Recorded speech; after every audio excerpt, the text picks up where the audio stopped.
All right, we're live. Ah, okay. I was waiting for you to say, you usually tell me, we're live. So, Nia Koma, everyone that's still riding with us. We appreciate all the love on this 20th annual AKOMA Day celebration. We're on day one, the day that everybody has stamina for, but it's getting late in the day, and we don't want to be long, but we want to end strong, and so we're blessed to have our first soulmate story guest, and it's appropriate that the first is the best, and we have with us our brother and sister who are the co-founders and creators of the Shrine of Ma'at, but they have such a rich history academically, culturally, and spiritually. I want the beautiful Ozazes to introduce themselves and tell who they are and what they do in the world. Mm-hmm.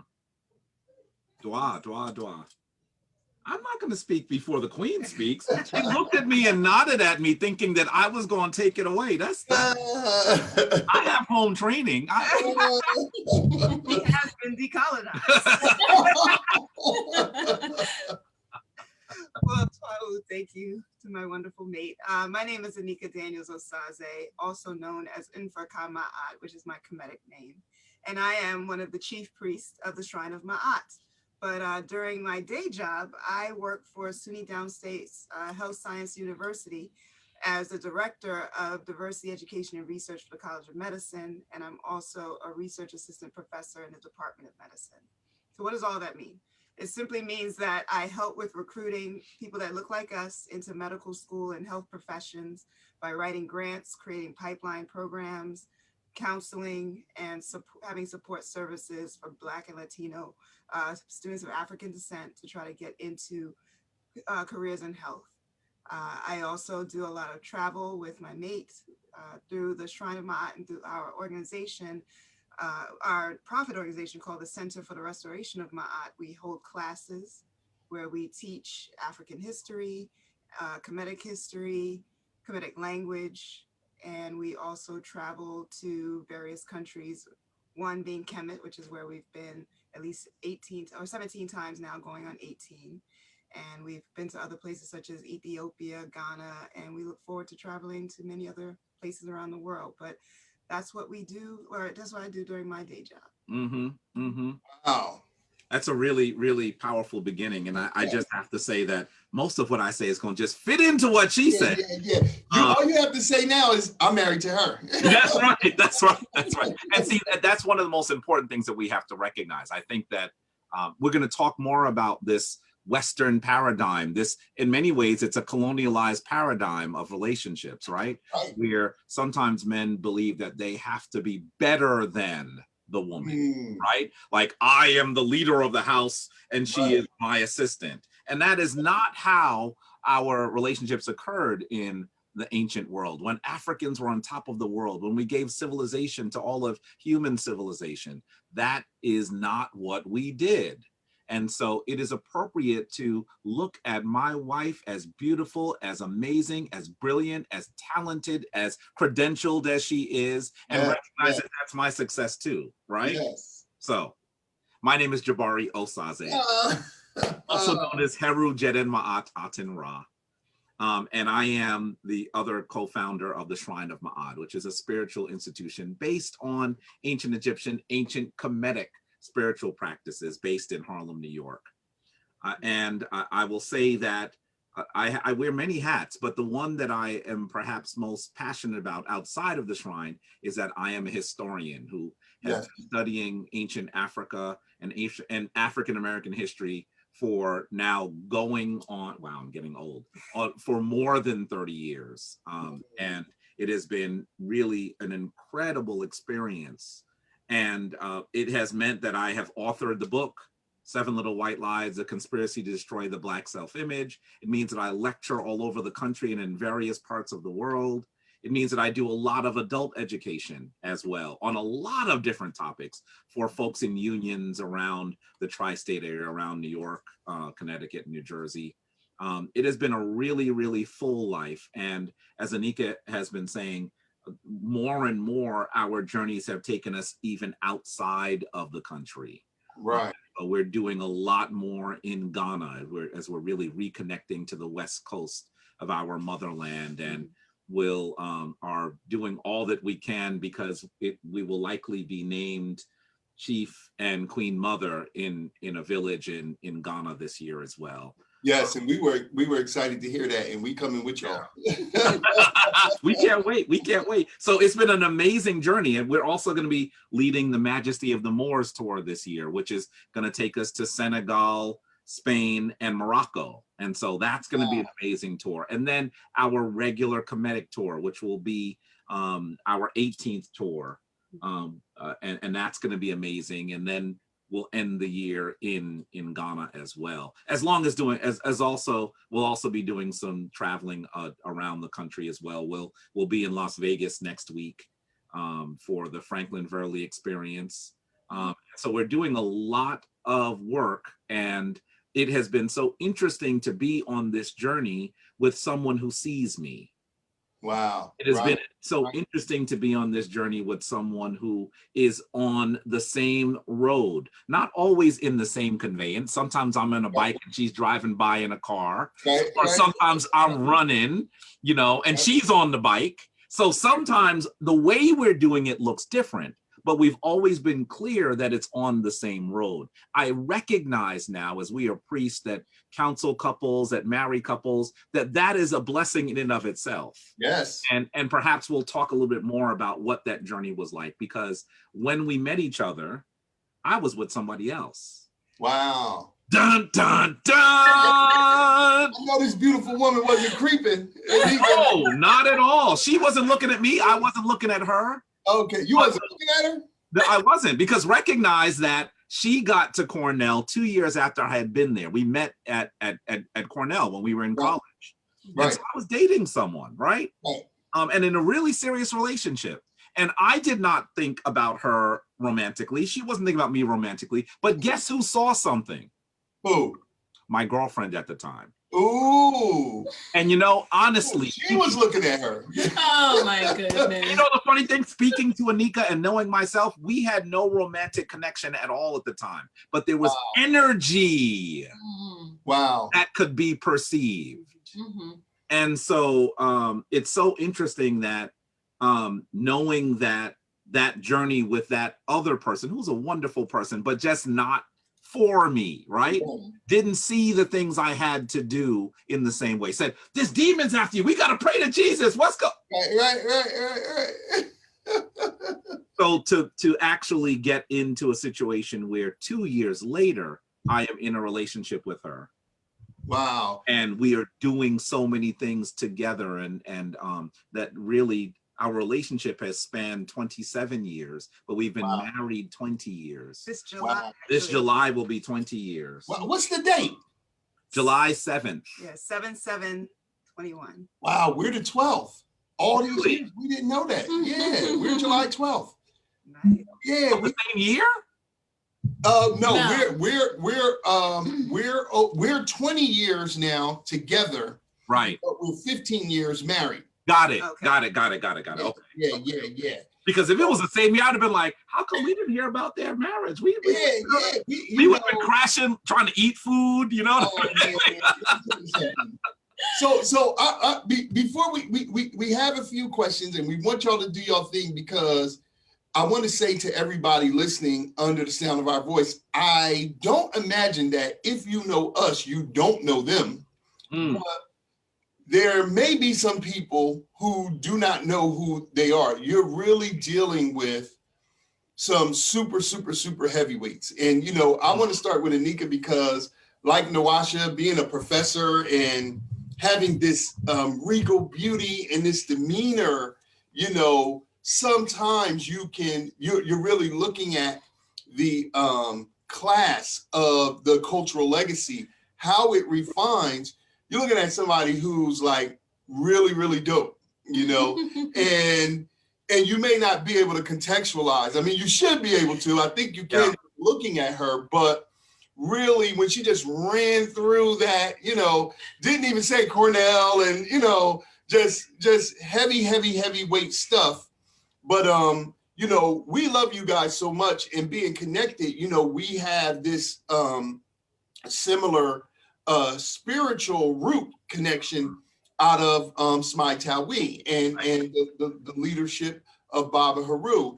Yes. And, you know, when we met you guys so many years ago, I don't even know how many years ago it was. Yeah, it was a long time though. It's a really long time. Yeah. It was just like an instant attraction and an instant, like, they represent what we represent. They really are the real deal. And just getting to know you guys over the years, we had been talking about really doing stuff together, and just kept crossing, trying to catch in whenever you all were doing something.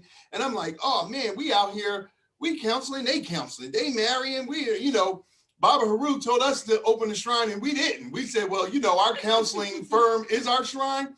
But as I had told you all before, we really look to, we always say that Smai we still exists because it lives in us. But as we moved through that evolution, we saw the Shrine of Ma'at really coming to the fore as the continuing of that legacy. Just like the dynasties, when a family lineage changes, but you're still dealing with the rule of a connected line. Yeah. And so we see it like that.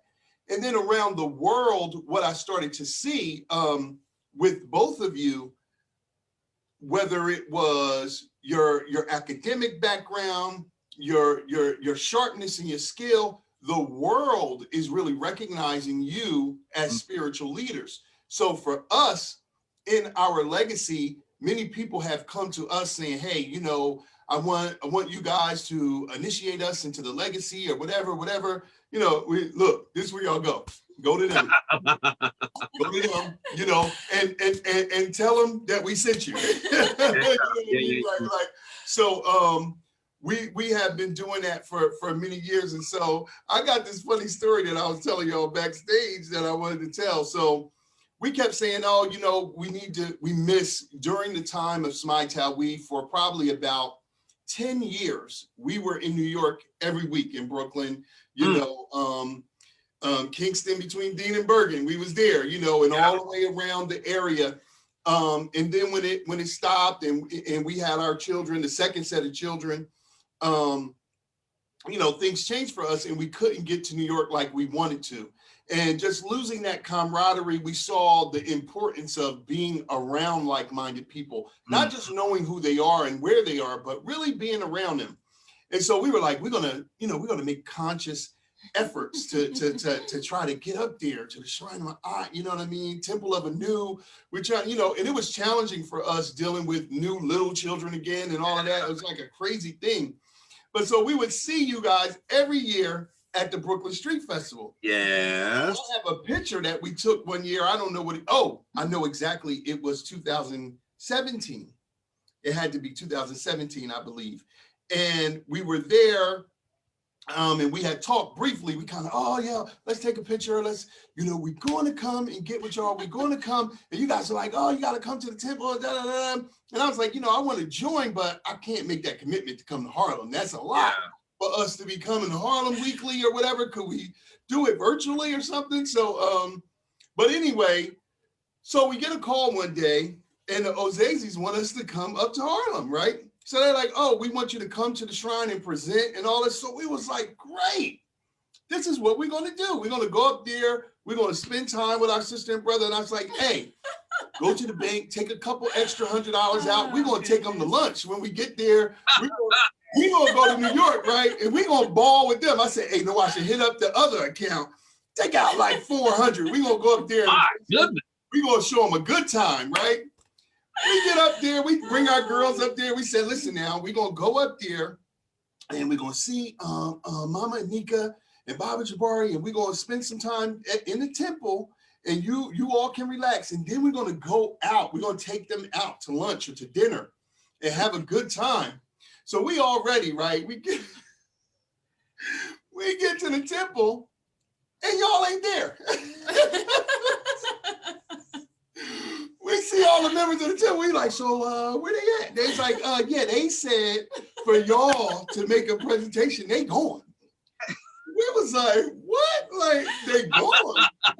So we was like, wow. So, you know, we just saw it as an act of love, say, hey, they believe in us enough, they trust us enough to be in here, you know, in this beautiful space that they built and where they doing this amazing work. So, but we laughed, man.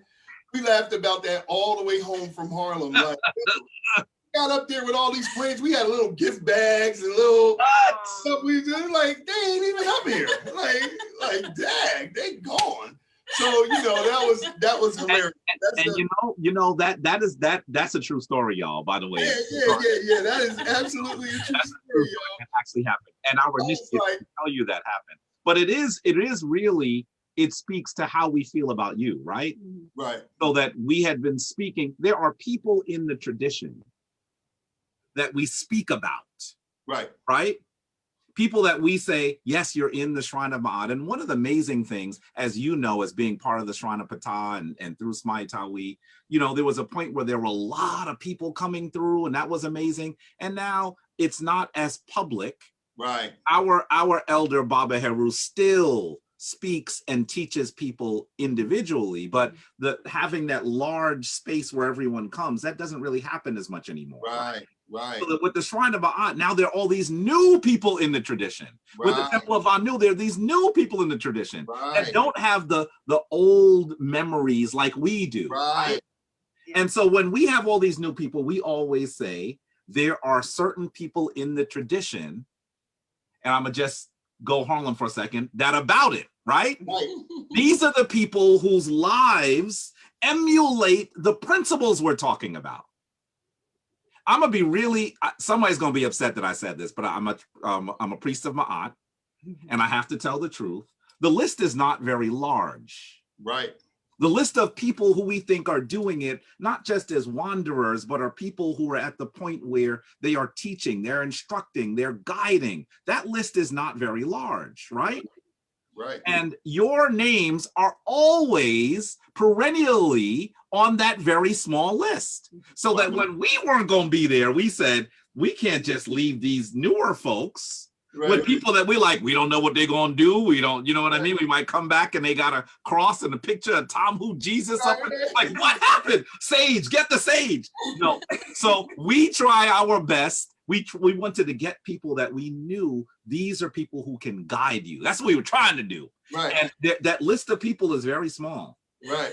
That list of people is very small. We should have been clearer that I think we were in Ithaca that week. Man, we had a wonderful time. Our daughters loved it. They were out in your garden area. Yeah. Just being in New York, we let them walk down. We walked down the street to the store, and that block is very historic. Yes. We were looking at the history and Jelly Roll and all of this. I was like, wow, I was like, everything is perfect except they ain't here. And that's just the stuff that's marked. Wow. The worst house on the block, and perhaps this even ties into our discussion, the worst house on the block is the one that was owned by Marcus Garvey. The one that is in most disrepair. Wow. The Marcus Garvey house. Well, that's not a historical site? No. Wow. Shouldn't it be? But shouldn't it be though? The owner won't even allow the family to have it back. They won't allow anybody to purchase it. They won't allow anybody to put any signage on it. They're just letting it fall to pieces. It is literally, if it wasn't built so strongly as these houses were, 140 years ago, right, it would literally just crumble into the earth. It is in that state of disrepair. Wow. And so in many ways, this speaks to what has happened to our community. There is so much promise. There have been so many people who have been literally the lights in the darkness. Right. But the society we live in wants for us to forget them. There is a way that we do things. Right. But if you don't know those folks who are holding aloft the traditions of our ancestors, you could easily get misled. You could easily be led astray. That's right. And with social media is amazing, But the problem with social media is also you don't have to know a lot and still have a pretty big following, right? Oh, brother. You don't have to be working for a long time or with an elder or in a community of people like yourselves where we can talk and understand this on a, you could just say, hey, I'm just talking and now I have a following. And so this is a challenge. It really is a challenge. I know you a priest now. You done said that. we tell people all the time, man, people with all these followers don't mean they know what they're talking about, don't doing anything. This is really the tool of illusion. And so it is, to your earlier point, we're so drawn to you. And I had told you before privately, but I'm going to say it publicly. You two were one of the ones, you know, we kind of took the approach, we're trying to heal relationships and families, right? And so as therapists, we took the approach, our spiritual walk is our business. As Malcolm used to say, you know, your relationship with the divine, your relationship with God is your business. We weren't the type really wearing it on our sleeve because for a couple of reasons. We didn't really have our squad with us. And the place we're in, it was more advantageous for us to just stealth mode and do what we do. But we really practice the legacy. We really do the rituals. Yeah. Every Sunday we have family meeting. We go through the 7 virtues, the 10 principles, the 42 laws. We open the way together as a family. We do this stuff. So as a result of it, as you all know, it shines you up. It refines you up. So everywhere we go, people are like, what are y'all? What do y'all do? Like, we're just spiritually connected. They're like, no. You know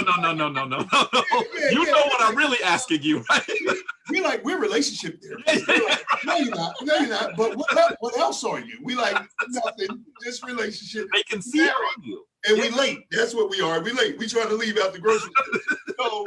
So, so we were kind of on that mission. But then the more we saw you all, and I think at one time, way back, like probably when social media caught up to you all, I know you had the national tour with the museums that you were doing, and we were actually pitching to the Dessert Club, and we were doing, striving to get AKOMA Day there and presented it in their curriculum.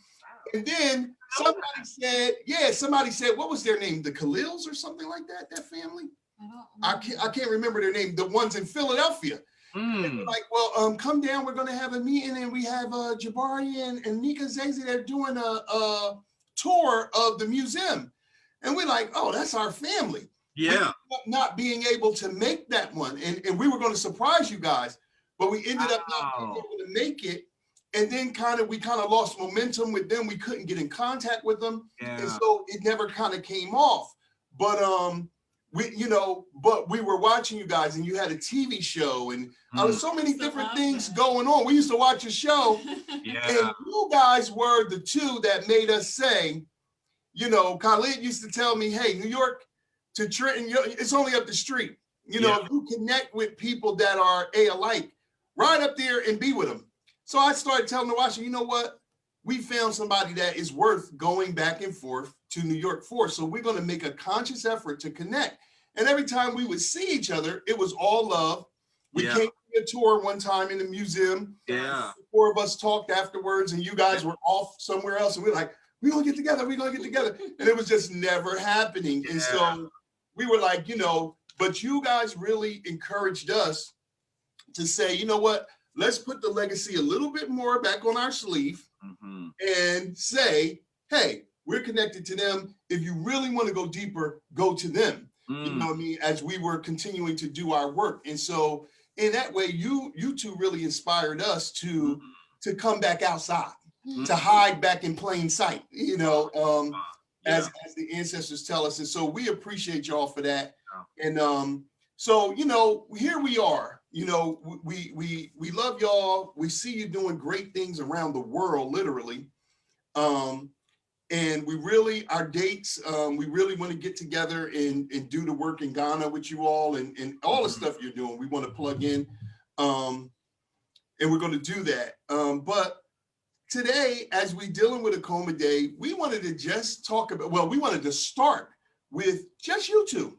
And wherever you want to take it, we'll follow you. But we want to just talk about when we see power couples like yourself, and people think all the time when they talk to us that I got to find this perfect person. And I'm saying, you know, or I want to find the perfect relationship. And we say to them often, you never find the perfect relationship. What you find is the perfect person to build that with. When you find the perfect relationship, that person's already with somebody, as you were saying. So you know, you're not going to find that perfect relationship, but you can find the best candidate for you to build with. So we want to talk to you all just about your beginnings, because you're doing so many great things and you've done so many great things in the world. How did this begin? Like, how did you meet? So you said you met and you were in a relationship and you pretending that you didn't see how fine she was and all. So I'm gonna let that ride. So you ain't see her. Okay. I know better than that, but you didn't see her. Then what? How did it evolve? Well, I mean, we started off in college, and you know, when you're in college, you're young. You don't really know what you're looking for. We were both in a relationship at the time. Oh, you too, huh? And he wants to show the picture of us. I don't know why I'm doing this to myself, because show it, brother, show it. But you know, Anika actually put this on social media this week, so oh wow, you who were connected to us. Oh wait, what I just there it is. Oh, beautiful. 1994. Look at that. And that's the that little cross. This is body language 101, everybody. When the woman takes her farther hand and crosses her body and touches him, she feeling him. Yeah. Yeah, that's the I'm feeling you picture. And you can see I am grinning. I am grinning. I don't think that you can't see more teeth than that, right? I mean, I am grinning. And so, you know, this is taken, obviously, for those of you who are younger, you probably have pictures. People have pictures, literally thousands, hundreds of thousands of pictures these days. This is in 1994, right? There were no cell phones. Yes, right. It was the time before cell phones, and that does not make us old. There were no cell phones. So people didn't just have, you know, an HD camera in their pocket at the time. Right. This was taken on one of those little cameras that you take the picture, then you have to. Oh, yeah. Right? So just know that this was a really long time ago. For us to even take this picture, it was important. Right. People did not have cameras walking about. Right. Sometimes when I talk to people about some of the people that trained me as a young student, they're looking for the pictures of me with Dr. Ben and Dr. Clark, and I was with them a lot. We didn't have cameras. Right. That's right. So you know, this is a long time ago. And it's a treasure. Right. When you have that. And this, you know, it took some doing to get together, to be honest, because at the time, he's like Jabari mentioned, he was in a relationship.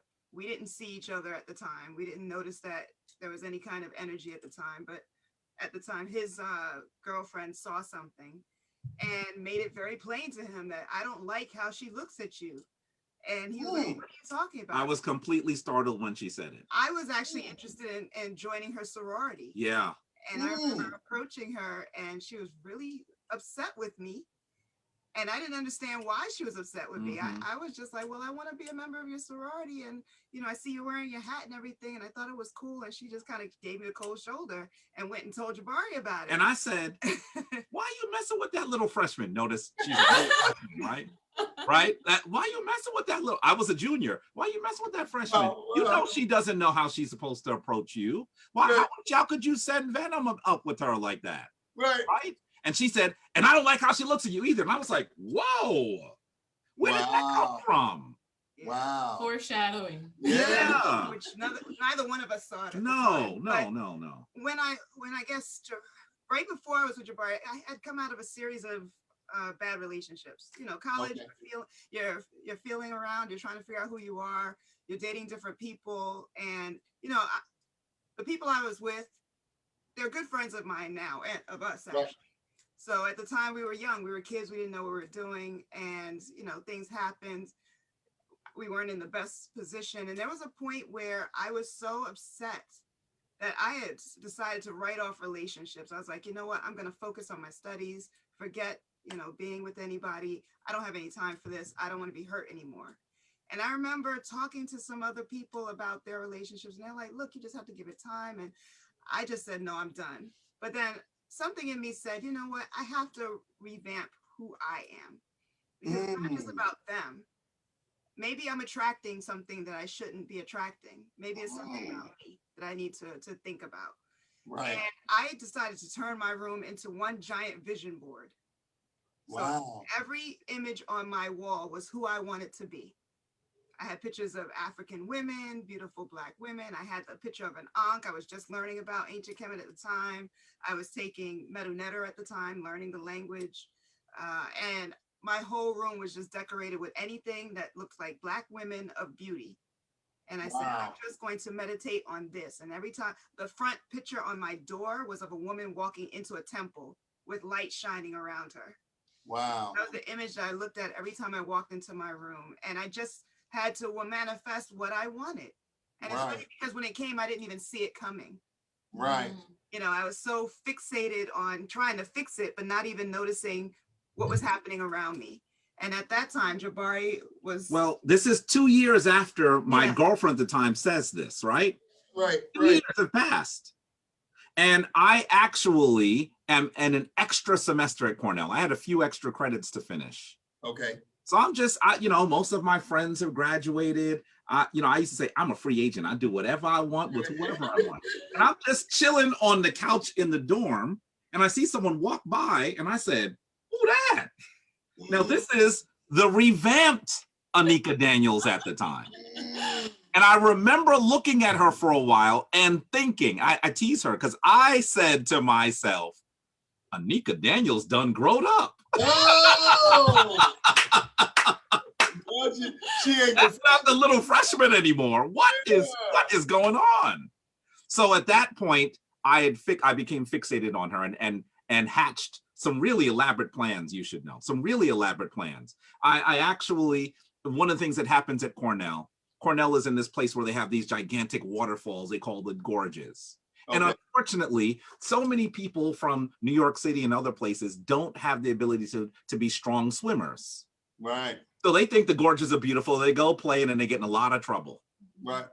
One family who lost their child spent a lot of money and said, every person that goes to Cornell has to learn how to swim. Wow. Right?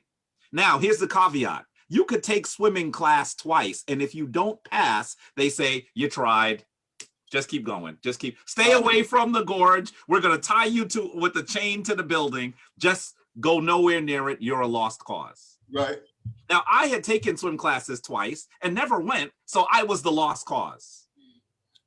That's the foreshadowing. So here I am standing outside of our dormitory, and I see all growed up Anika Daniels walking with her towel. And I'm talking with my friend, who was probably the same person that took the picture you just saw, by the way. Wow, okay. And I said, hey, where are you going? She said, swim class. I'm coming. I said, oh, I need to take swim class. My friend, the idiot, said, I thought you said you took it twice and you failed. You don't need to take no swim class. Is you confused? I'm like, yo, could you shut up? He's like, oh, I'm sorry. He's just so blatant. Right. So I run back inside, get a towel. I had trunks, thankfully, right. And ran back and signed up for the class. Not because I needed to take it. I only had a few credits. What in the world do I have to do? Why do I want an extra class? Right. But I did that because she was going to be there. Now, as she was becoming connected to the Kemetic tradition and not necessarily having the words to describe that she was getting connected to it, I was already someone that had considered myself part of the Kemetic tradition. I had already started going back to New York City and spending time at a Sauraset society. Right. I knew what tradition I was in. But this beautiful sister decided she loved gospel music. She's going to be in the gospel choir. Right. Now, I am already no longer Christian. Right. What did I join? The gospel choir. Because that's where she was. Yeah. That's a good sign. That's always a good sign. That right? love will make you switch religions. Look, man. So I'm in the gospel choir and they say Jesus. I'm like, I'm singing everything else except anyway. Just know that I had hatched an elaborate plan. Right. Because while I did not see it earlier, when my girlfriend literally saw something, felt an energy. Right. I see it now. Y'all should send her a check. Well, later now we're dating. Well, first of all, no. I still didn't know what he was up to. She didn't know. You know, we were playing around. Everybody else saw it. You know, we were having a lot of fun in the pool. Even one of the teachers looking at us swimming around, talking about, y'all getting real close up in there. We're like, hey, we're just playing around in the pool. You know, we're hanging out a lot. And we're just really good friends. We're getting to know each other, and we're eating every meal together. We're doing all of our homework together. And one day I'm in his room and we're hanging out, and we play fight. You know, we're hitting each other with pillows and everything. And all of a sudden he flips the pillow away and he kisses me. I'm like, yo, where'd that come from? We used to call that the pity pat in high school. We do it like, oh, you just. And I was like, I'm in swim class. I'm in the gospel choir. Hey, the lifeguard was like, you was drowning last week. Remember, I had tunnel vision. I was like, I'm She not really looking did, for yeah. a relationship. I'm trying to be into myself. I'm trying to fix who I am and figure out what's going on. And all this is happening around me because I was working on something, but not even paying attention to what she was glowing. She was glowing. She was glowing. We always start with S when we do our soulmate strategies. The S is for self. So that idea of really being with yourself, knowing yourself, being on your own self path, you will have the towel that inspires somebody to join the club because you're moving in a certain direction. So when you keep walking, whoever is supposed to be there is along your path. You don't really have to notice until you do, right? I was everywhere. So wow, the better. I was doing the same thing with Nawasha. I found out Nawasha was like, she was working her way through college, going to relocate. She had like 30 jobs. I was like, are you Jamaican? Like what? You got all these jobs, right? And so I started to recognize where she was working, and she was like, she would come out of her job like, oh, I'm running into you again, huh? What a coincidence. I was like, oh, you work here too? But I've been a stalker too. Yeah, I've been sitting in the car for 2 hours. Like, man, I gotta go. I'm taking extended breaks and all kind of stuff. And so finally, after a while, I just came in her job. Like, you may not recognize this. I really don't. Remember how you didn't used to see me here before until we met? The reason I'm around here all the time is because of you. Like, you know what I mean? So I think that's beautiful. So you guys come together and you know, was it a thing where once you came together, that was it? Or was it like the intermittent, like we're on and off, or how was it? We never really had an on and off. Okay. But I will say to you that obviously anything that is worth it takes work. We're going to talk about that in a few moments. Right. Yes. And so one of the challenges that we had was, remember, this is my last semester. I have a few credits to do and I'm out the door. Right. She still has 2 years to complete, or a year and a half based on how much more was left. So now I'm in this serious relationship with someone else that I think is amazing. And now I'm back to New York City.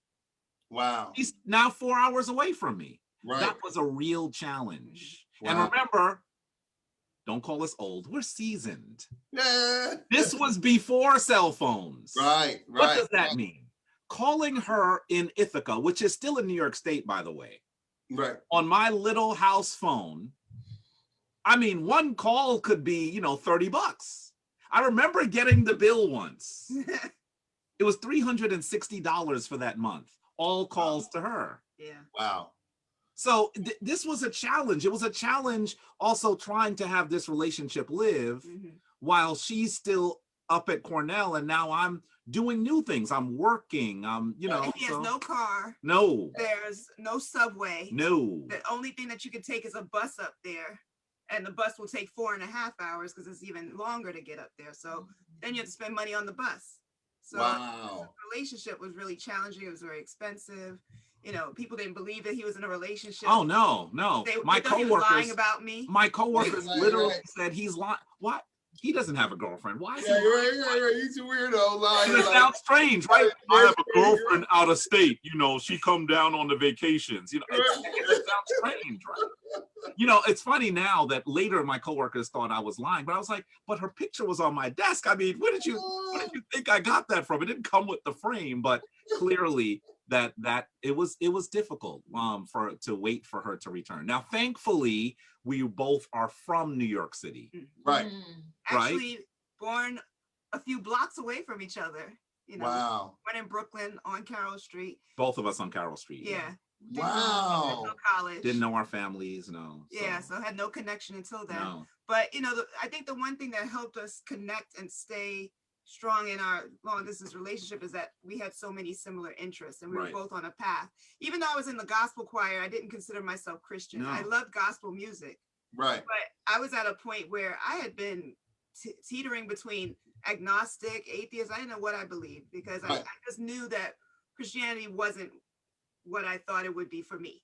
Right. And, you know, my family was Christian. They saw that I was constantly trying to figure out who I was, and they were just hoping that I'd figure it out and get closer to them. But when I got away to college and I started learning more about the Medu Neter, and then I met Jabari, he was focused on the history, and he knew about the spirituality, the architecture. So, and I knew about the language. So we started teaching each other. Right. He helped me get my books for my language class. I was actually in a class with a racist professor who didn't want me to be learning the ancient language and kept telling me, well, this class is only for people who speak Arabic and Hebrew because those are Semitic languages that are close enough for you to understand. The only other prerequisite is if you're a linguistics major. And since I was, he couldn't get rid of me, but he made my time very challenging. So I remember calling Jabari crying, saying, I can't get the textbooks. He didn't order enough of them and he won't order anything for me because he doesn't want me to be here. Jabari went to 125th Street, spoke to one of our brothers on the corner who was a book salesman at the time, Brother Sekou, told him about what was going on. And Brother Sekou was like, wait, I think I have the book you're looking for. He had the original manuscript. We must have been speaking for an hour and he was like, that's how they gonna do. They're gonna, you know, we had a long conversation. I was just commiserating. Now listen, I'm a Camite, so I'm not at the bar with the bartender, right? I'm on 125th Street with the African book vendor. He's the person I'm commiserating with, right? Instead of handing me a martini, he's like, you need to check out Francis Quest Welsing book. This gonna get you right, brother. And those of you who know Harlem in the 90s, you know Sekou. Sekou was a fixture there for so many years. And so after this conversation, he says, now wait a minute, what book is it that he won't get her? And I said, well, it's Alan Gardner's book. And he said, wait a minute. He goes in the back of his red van and says, you mean this one? That's Sekou. That's the book. So now I buy the book from him and I run to FedEx it to her so that she could learn the Medu Neter, which she teaches now. Well, she teaches. I was about to say, she's recognized as one of the best teachers of the Medu Neter in the country. And it's all because of him. He got the books, he mailed it. It was a manuscript. I actually had to get it bound. You know, it was just an individual 800 pages. Wow. I had to go down to Kinko's at the time in Ithaca and have them bind it and put some words on it or whatever. And it helped me get through my classes. But because, you know, we were so committed to learning about African history and culture, spirituality, that was most of our conversation at the time. You know, he's teaching me what he knows. I'm teaching him what I know. And that kept us strong until we were able to actually see each other, you know, face to face. How long were you guys long distance? A year and a half. Wow. Year and a half. And a year and a half at the beginning of our relationship. So that was hard. Yeah, that's hard. Trying to explain to my mom about him. my mom's, unfortunately, to the day that she passed, she thought he was my first because I didn't want her to know that I had been with anyone else before. And she found out that I was, you know, active, and she blamed it on him. It was like, you took my child's flower. Oh my goodness. I'm having to explain to her that, you know, this is a serious relationship and that we really want to be together. I even had to convince her. Our first trip together was actually to Puerto Rico. Wow. I actually was able to convince my mom to let us go to Puerto Rico while we were dating. That does sound crazy, right? Wow. Imagine your child coming home and saying, I want to go to Puerto Rico with my boyfriend for spring break. What? Wow. Is you crazy? Yeah, So even though she had a conservative mom, right, Her mom must have noticed something too. By the way, she was saying I was working roots on her, is what she said. Wow. But you know, that's just how it was. We did lots of things together. We had and still have so many common interests. I Right. said earlier, I am blessed to be in a relationship with someone that sees me. That's right. You know, I'm that crazy African dude for so many other people. Right. The crazy African dudette, I guess, right? Right. Together, we are more than we were individually. Right. And that's what we talk about all the time. That's why our one Facebook page is called Manwasha, because it's Mancho and Nawasha together. Right. So it's a soulmate name. But I think, you know, for brothers like us, Jabari, you know, one of the benefits of having these amazing women, it humanizes you. It's like something about him must be okay because he got a dime. You know what I mean? And you know, when you know something, it's many themes that resonate with us that you all are talking about. But what I think is interesting about what you're saying that we can totally relate to, everybody was seeing something that even you weren't seeing. So when you talk about Shai, and this is just destiny, before you knew it, other people saying, you know, and we say often, you know, other people will, and it's a proverb actually. I'm not sure if it's Nigerian or where it's from, but they say when you're in love, the community tells you you're in love because they're watching you and they see what it looks like. And I think from your ex-girlfriend all the way to other people, they see the transformation and they see the connection that starts to build. When we met you, that's what stood out. I mean, we were meeting people at the temple. It was like, who was that couple? You know what I mean? Like we see something that we recognize, that we see. And then as we got to know you all, and then we got to watch you, we were like, you know, that's the truth right there. That's the real deal truth. They really about it. They're really doing it. And I think it comes off authentically that you could really see this is the real deal. And I think this story that you all are telling is amazing because there's so many similarities.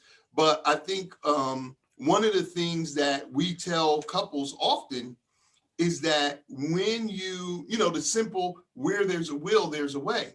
You know, she was like, I'm leaving. I'm going to Miami. And she was down there with the Ashbys. And while the Ashby, she went to Miami and I was in New Jersey. I'm like, either I'm going to Miami or you coming back to New Jersey. So I found a plane that we could alternate on bi-weekly. It was $99. Wow. We didn't have really phones, and I used to get phone cards, and I used to spend like that. We were trying to prevent that $300. Yeah, because we like ran when the phone through. Card cuts off. That's the end of the conversation. I used to be like, you know, once you do this, we're going to do something amazing in this world, and we're going to take AKOMA Day, and it's like, click your tongue. No. Standing outside, like hitting the phone booth, like, no, I won't be able to talk to her until next week. You know, so wow. You know, her first phone after she was down there for a while, man, the bill was like $2,000 or something. I'm like, they should have been turned this phone off. But like I was just told them, like, listen, you know, hey, we ain't never paying this. So. Keep moving back. So I'll talk to her in the other room now. I don't need the phone. But yeah. So that's amazing. So now here you are as this amazing unit, and you're doing these incredible things in the world. How now? I mean, I imagine you all are really thought leaders. You all are really leading a generation spiritually and culturally, and you're doing so many things. How do you manage the everydayness of togetherness? How do you manage that? That is still difficult. Yeah. Right. You know, and this is something that we always tell when we go on our tours, when we go to the Metropolitan Museum of Art. There's a section that we go to where we focus on the symbol for the word for love, which is myrrh. Right. And it's a symbol of a plow. Right. We always tell people it's important to know that in order to have a healthy relationship, you got to do the work. That's right. It does not come easy. You know, in the beginning of our relationship, we didn't fight much, and we kept thinking, "Oh, this is a perfect relationship. Right. We're in love with each other. We agree with everything. We never argue. We never fight." And then we moved into the same space, and that's when all hell broke loose. Because now you're seeing the other part of that individual, the everyday. You know, the crust in the eyes, the farts. You know, everything. Right. That you tried to hide when you were living by yourself. Right. So was now that a kinetic fart? Or was that? Was that the upper kingdom or the lower kingdom? Ta-Nehisi fart or a Ta-Nehisi? And you know, that was when you were like, oh wow, he's actually seeing who I am for real. I'm seeing who he is for real. And we always stopped at this section and say, this is what we need to talk about, because people think it's easy and we just figured it out all of a sudden. And you know, Jabari always tells it better than I do. So you want to talk about the pillowcase situation? Well, I you know, the thing is, we had this amazing courtship, and we're preparing really for a life together. Right. But in some ways, some of the conversation around us understanding what it took to have a successful relationship, there was still a disconnect. Right. You know, we still were working on the Western concept that, you know, the prince comes on the horse with the sword and says, "I'm here, my lady," and she gets on the horse and they ride off at the sunset. And now this is the end of the movie. When in actuality, our Kemetic ancestors, our ancient African ancestors, recognized that that's just the beginning of the movie. All right, that's right. Credits haven't even rolled yet. That's right. Right? And if you have a sense of what love is based on these ancient principles, you look at this differently. That is what we needed to do. So when we got married, we got to the point where we were living very separate lives. Our apartment was still, I always say that it was so small that you could, you know, take a bath in the tub and wash your feet in the sink, right? It was a small apartment. It was meant to be her bachelorette pad. It didn't need to be big. Yeah. When we got married, we bought a house. We used the money from our wedding to buy a house. And you know, the guy working on it said it'll take 2 months. And I remember us saying, walking down the block, he'll never finish that in 2 months. We're gonna plan for 6 months. Yes. That sounds like it's a really a good idea, right? Yeah. It took 2.5 years. Wow. Now imagine us living in my small bachelorette pad for 2.5 years. He's coming from Queens. He's bringing some of his things. The apartment is getting cluttered. We can't breathe. And there's a lot of work that still has to be done in the house in order for it to be the house that we can live in. So in order to try to move things forward, Jabari, by the way, who is not a carpenter, engineer, electrician, plumber, but just a dude with a college degree that has some sense and knows that something has to change or else everything's going to fall apart. And has Now, access to YouTube. And has access to, no, YouTube didn't exist yet. Oh, that's right. You bought books. I bought books. I still have those books. How to fix this, how to fix that. Actually would have my work hours were very different than hers. That's already one challenge, right? But I would get off work and then come to the house to work. And then I would work until sometimes about 3 a.m., 4 a.m., come back, pass out. She'd get up at 6 or 7, get ready to go to work. And so we were living very different lives, very separate lives. And there was this one moment when things came to a head. I was really sick, I had trouble breathing, right? At least through my nose. And I'm laying on the couch and she's on the computer right nearby. And I must be making a horrible sound. And she looks at me, she turns on through the computer and she says, "Why do you sound like that?" And I said, "If I don't breathe this way, I'm gonna die." And she looked at me for a minute and I realized she was thinking, maybe he should try that. I want this Negro to be gone. You know, that was really the bottom. I mean, that was as low as we could get. And so what did we do? We went back to get counseling from our priest, Baba Heru. Say it again, brother. And as we do this, he sits with us and I'm thinking he's going to tell us something profound. He starts out by saying, "What what does your day look like on Sunday? And he's talking about that. He starts writing notes. And what does Monday look like? And then he's talking about Monday and Tuesday. I'm sitting there going, I did not ask for an organizer planner. I need someone to help me in my relationship. What is he doing? At the end of going through all 7 days, he does this dramatic, he sits back as you know he can, and he looks up and, you know, and then he finally says, I want you to understand that I think you all got the impression that you were roommates. I think you got the impression that you could go wherever you want and do whatever you want, and that your relationship somehow would continue to flourish. You're not putting in any of the work. And it was at that point that he told us that thing that was that profound, that we committed that if we were going to try to give this thing a whirl, that first year was really rough. Right. That we were going to have to try to do things together again. Yeah. Wow. And so that is how our relationship in many ways was saved. And when we go to the museum and we talk about love in the ancient world, we always show people, can I show this picture for a quick second? Sure. We show people this image. You know, Kemet is known as the breadbasket of the land. It's the place where more grain, where more provisions came out of the land. But they were working in the desert. Right. And you can only imagine them working this hard. This is backbreaking work. Right. And this plow that he's using, this very difficult hand tool that can, if you're lucky, be pulled by oxen, is the symbol that is known as myrrh. It is the symbol for love. Bro, we got it right there in the AKOMA Day book. We talk about it all the time. Yes. We got new AKOMA Day books for y'all too. We sent y'all some digital ones. Yes. But yeah, we talk about it all the time. Yeah. And cultivating that land, seeing that land, That's right. eating it, harvesting it, and in the legacy, finally bringing forth the fruits and the vegetables of the land. But they don't just come up by themselves. That's right. And they don't It's because stay we go to the healthy by supermarket themselves. that we don't get it, right? I mean,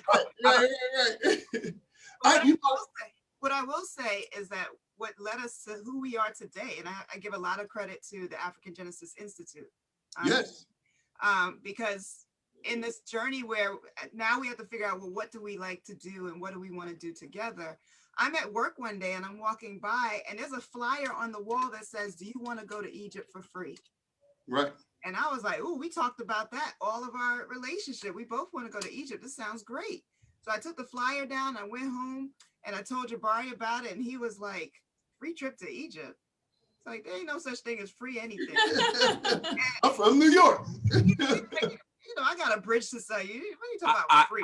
After I said it, I realized that I actually hurt her. Yeah, I was just too rough with that. I could have said it in a different way. Do you believe this is real? I don't know if I could believe that, dear. I didn't say that. I was like, if you believe that, I got a bridge to sell. But they got you. What's wrong with you? Yeah, but instead of being offended, she said, all right. Yeah, so I actually went to the orientation, told him I was going, and he's like, all right, you know, good luck with that. So I went to orientation, everything I heard, I was like, this is amazing. And there was an enrollment fee. And I said, well, I'm signing him up whether he likes it or not. So I paid for the enrollment fee for both of us. I came home and I told him about it. He was like, oh, that sounds interesting. I'm like, yeah, you're going to go. Right. He says, you owe me your registration fee. Wow. Wow. It was pretty much a mentoring program for youth, teaching them about their ancient African history over a 2.5-year period. And then at the end, during the 2.5 years, we fundraise, and at the end, we all go to Egypt together. So that's how it was able to be free. Yeah. Because we actually did the fundraising. Yeah. So yeah, her nephew did it. Yeah. Yeah. He did it out of Philadelphia. That's one of the times we were coming. Yeah, we were coming. His name is Mateo. Of course we know Mateo. Of course we know Mateo. We didn't know that was your family. Yes, that's her sister's son. And his mom. So that's your sister? Yes. So she went Devin and Mateo, yeah. Yes. Wow. We have been with the African Genesis Institute for now 25 years or more. And we know that because when we were going to Philly. He's about 22 now. So he was maybe like 6th grade. So Yeah. that's about a decade ago. Yeah. Yep. Wow. Yeah. We went and the couple in Philadelphia, what is their name? Salil? Ali and Helen Salahuddin. Salahuddin, yes. They're like our surrogate mom and dad. We call them. So we told them what we were doing. We told them about AKOMA Day, and we were like, we want to be part of the African Genesis group. Right. We wanted, and Renoko was there Yeah. a lot at that time, and so they let us do a little presentation, and we were like going to work it out because we did it for them. Yes, right. my son. We did not hear about this, by the way. Yeah, now we heard about you because my son Patah and Elijah, we were trying to take them right before Mateo, but no parental support from mom, so it didn't work out. Around that time, we kind of fell back because we didn't even have our girls at that time, but we were like, we really want to do this. About a year or so later, we heard you all were involved. Yeah. So I said, listen, Jabari and Anika are involved. We need to call them, and that'll be our way in. Yeah. And I was like, no, we're not going to call them and ask them. I'm going to call them. I was like, trying to get the hookup. Why are you trying to? Yeah, I'm like, when I see them again, I'm going to ask them then to see if they can, because we wrote letters and stuff. And for a while, we had their ear, but then we kind of lost them. And, knowing how busy they are, we just couldn't get it back. But then we saw how involved you were, and that was just one of the things that we was going to talk about that day when we was taking y'all to lunch. Yeah, wow. We know Mateo. Yeah. This was the beginning of us doing stuff together. Yeah. And it broadened into us doing lectures, right? Doing tours. And the Salahuddins trusted us with everything. They were like, well, we trust you to take the group on your own. There was one year that we were at the airport, and we, every year we were going with them. And then all of a sudden we see them getting ready to leave the airport. We're like, where are you going? We're on our way to Egypt. Why are you going out the door? They're like, oh, you got this. And they left us with a group of over 100 people to take for the first time by ourselves. Wow. And they're like, how did this happen? We had no idea they didn't even have a conversation with us. They just said, all right, call us when you get to Egypt. And we're like, are you kidding me? And that's the beginning of us now doing trips to Egypt. Yeah. Right. And getting to know groups and being with, I think our largest group was 280 people. We took over a whole plane, and we're drumming in the aisles and doing yoga in the aisles and doing, African dance and all kinds of stuff because we took over the plane. So, I mean, this was us finally doing what we love to do, mentoring young people, leading people on tours, doing trips, doing lectures, and it just keeps getting bigger and bigger from there. Yeah. Wow.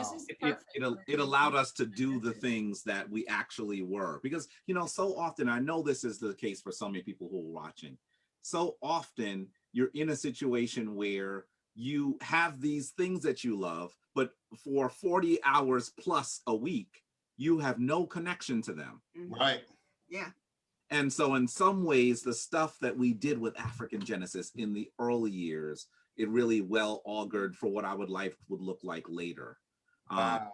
And so who knew that we were setting these roots, 25, 30 years ago that would really mature in our life. We were doing work that was going to end up meaning a lot. If you had told us then that we would be running a shrine, right, that we would be taking people all over the world, over 3,000 people have traveled with us now. Wow. That we'd have these strong relationships on the continent, in Kemet, in Ghana, that we would have been surprised, I think. Yeah. Wow. But what we did is we did the things that we enjoy, that make our heart sing.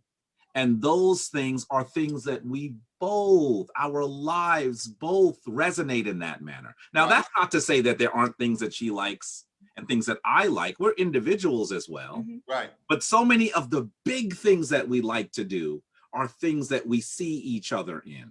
And I'll tell you something, sometimes people can mistake, because of the patriarchal view of relationships, they sometimes mistake that Anika is the administrator and I'm the brains. That is not our relationship at all. Right. I just said that yesterday today about us. Yeah. Yeah.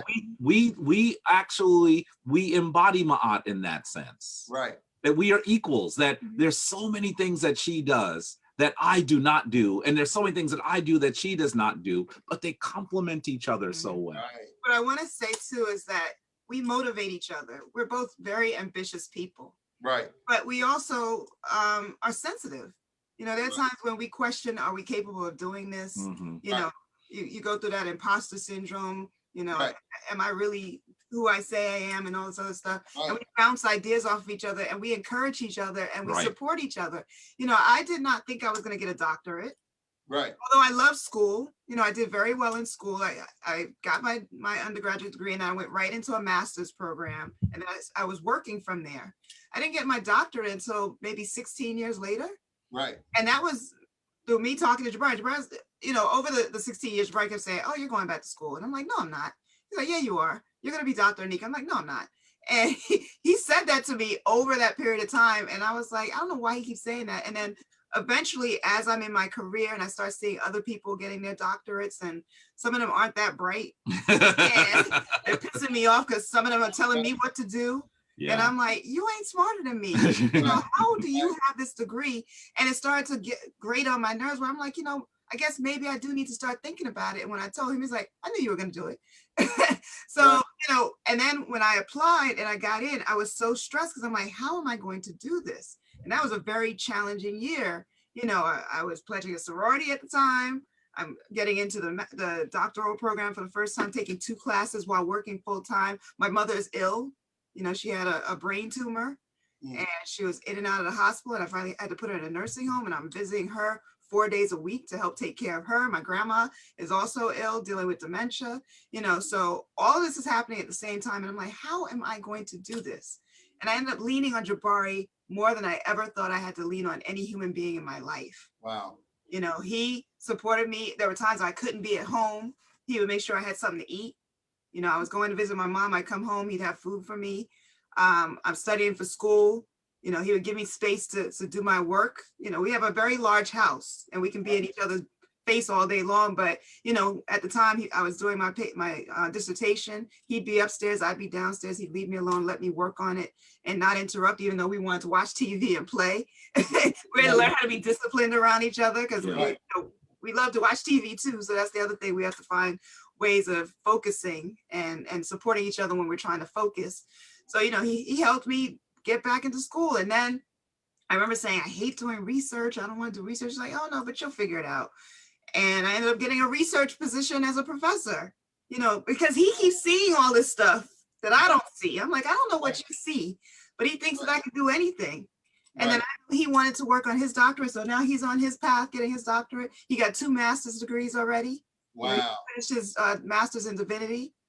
Wow. You know, this whole idea of being a chief and queen mother, you know, excites us and it scares us at the same time because we're going to be responsible for other people's lives. Yeah. Right. They told us that we're going to be in a village that is segmented into smaller groups, but the whole community is like 4 million people.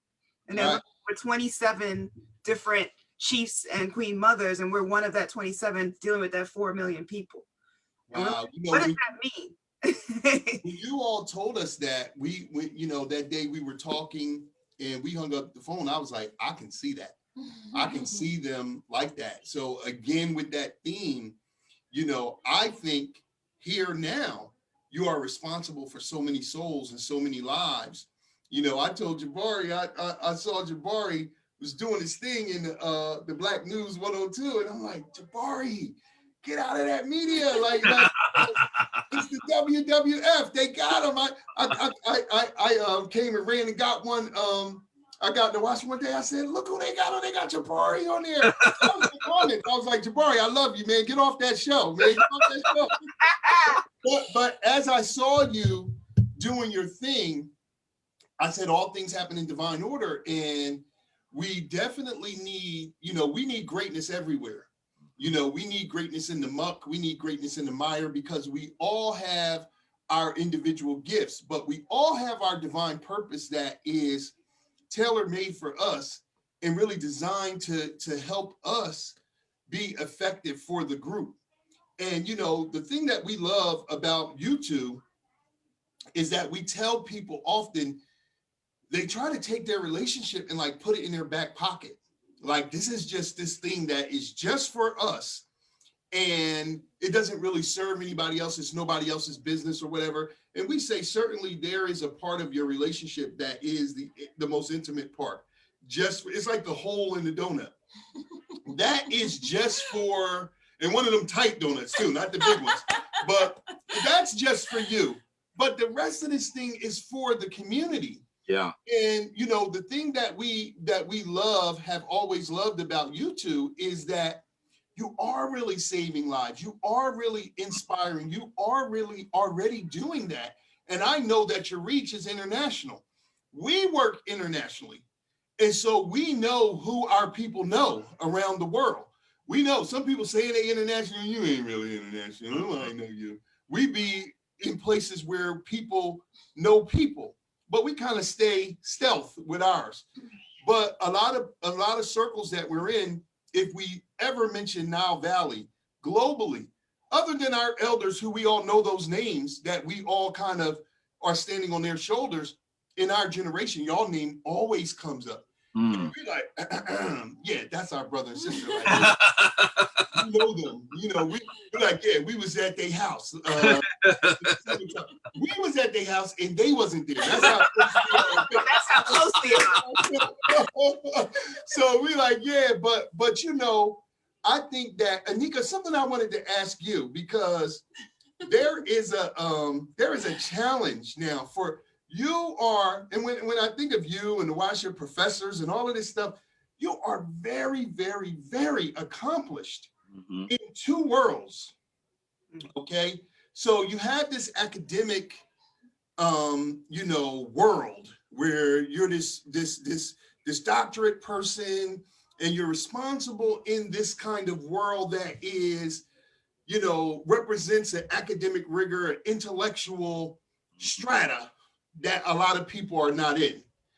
But then at the same time, beautiful as you are, you sit there, you wrapped up, you scarabed up, you know, you got all of this stuff, and you like one of them women, oh, she really in that black stuff, you know, like, so, you know, so often we hear this challenge with driven women, with accomplished women. Can you just talk about how you're able to use legacy, or how you're able to use your belief system to align all of that? In other words, where it's not in competition, where your career, your cultural, spiritual legacy, your marriage, these are not things that are antithetical to one another, but they're more alignment. That's a great question. I think a lot of it took a while to get here, but you know, I love being outwardly comedic. It took a while to embrace being different, because of course some people don't want to feel different. They want to feel like they fit in. But I think I've always been different. You know, throughout elementary school, middle school, I always stood out.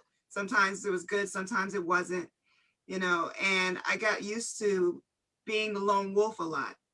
So I decided to embrace it. It's like, okay, well, why am I worried about what other people think? As long as I'm happy with who I am, then other people just have to deal with it.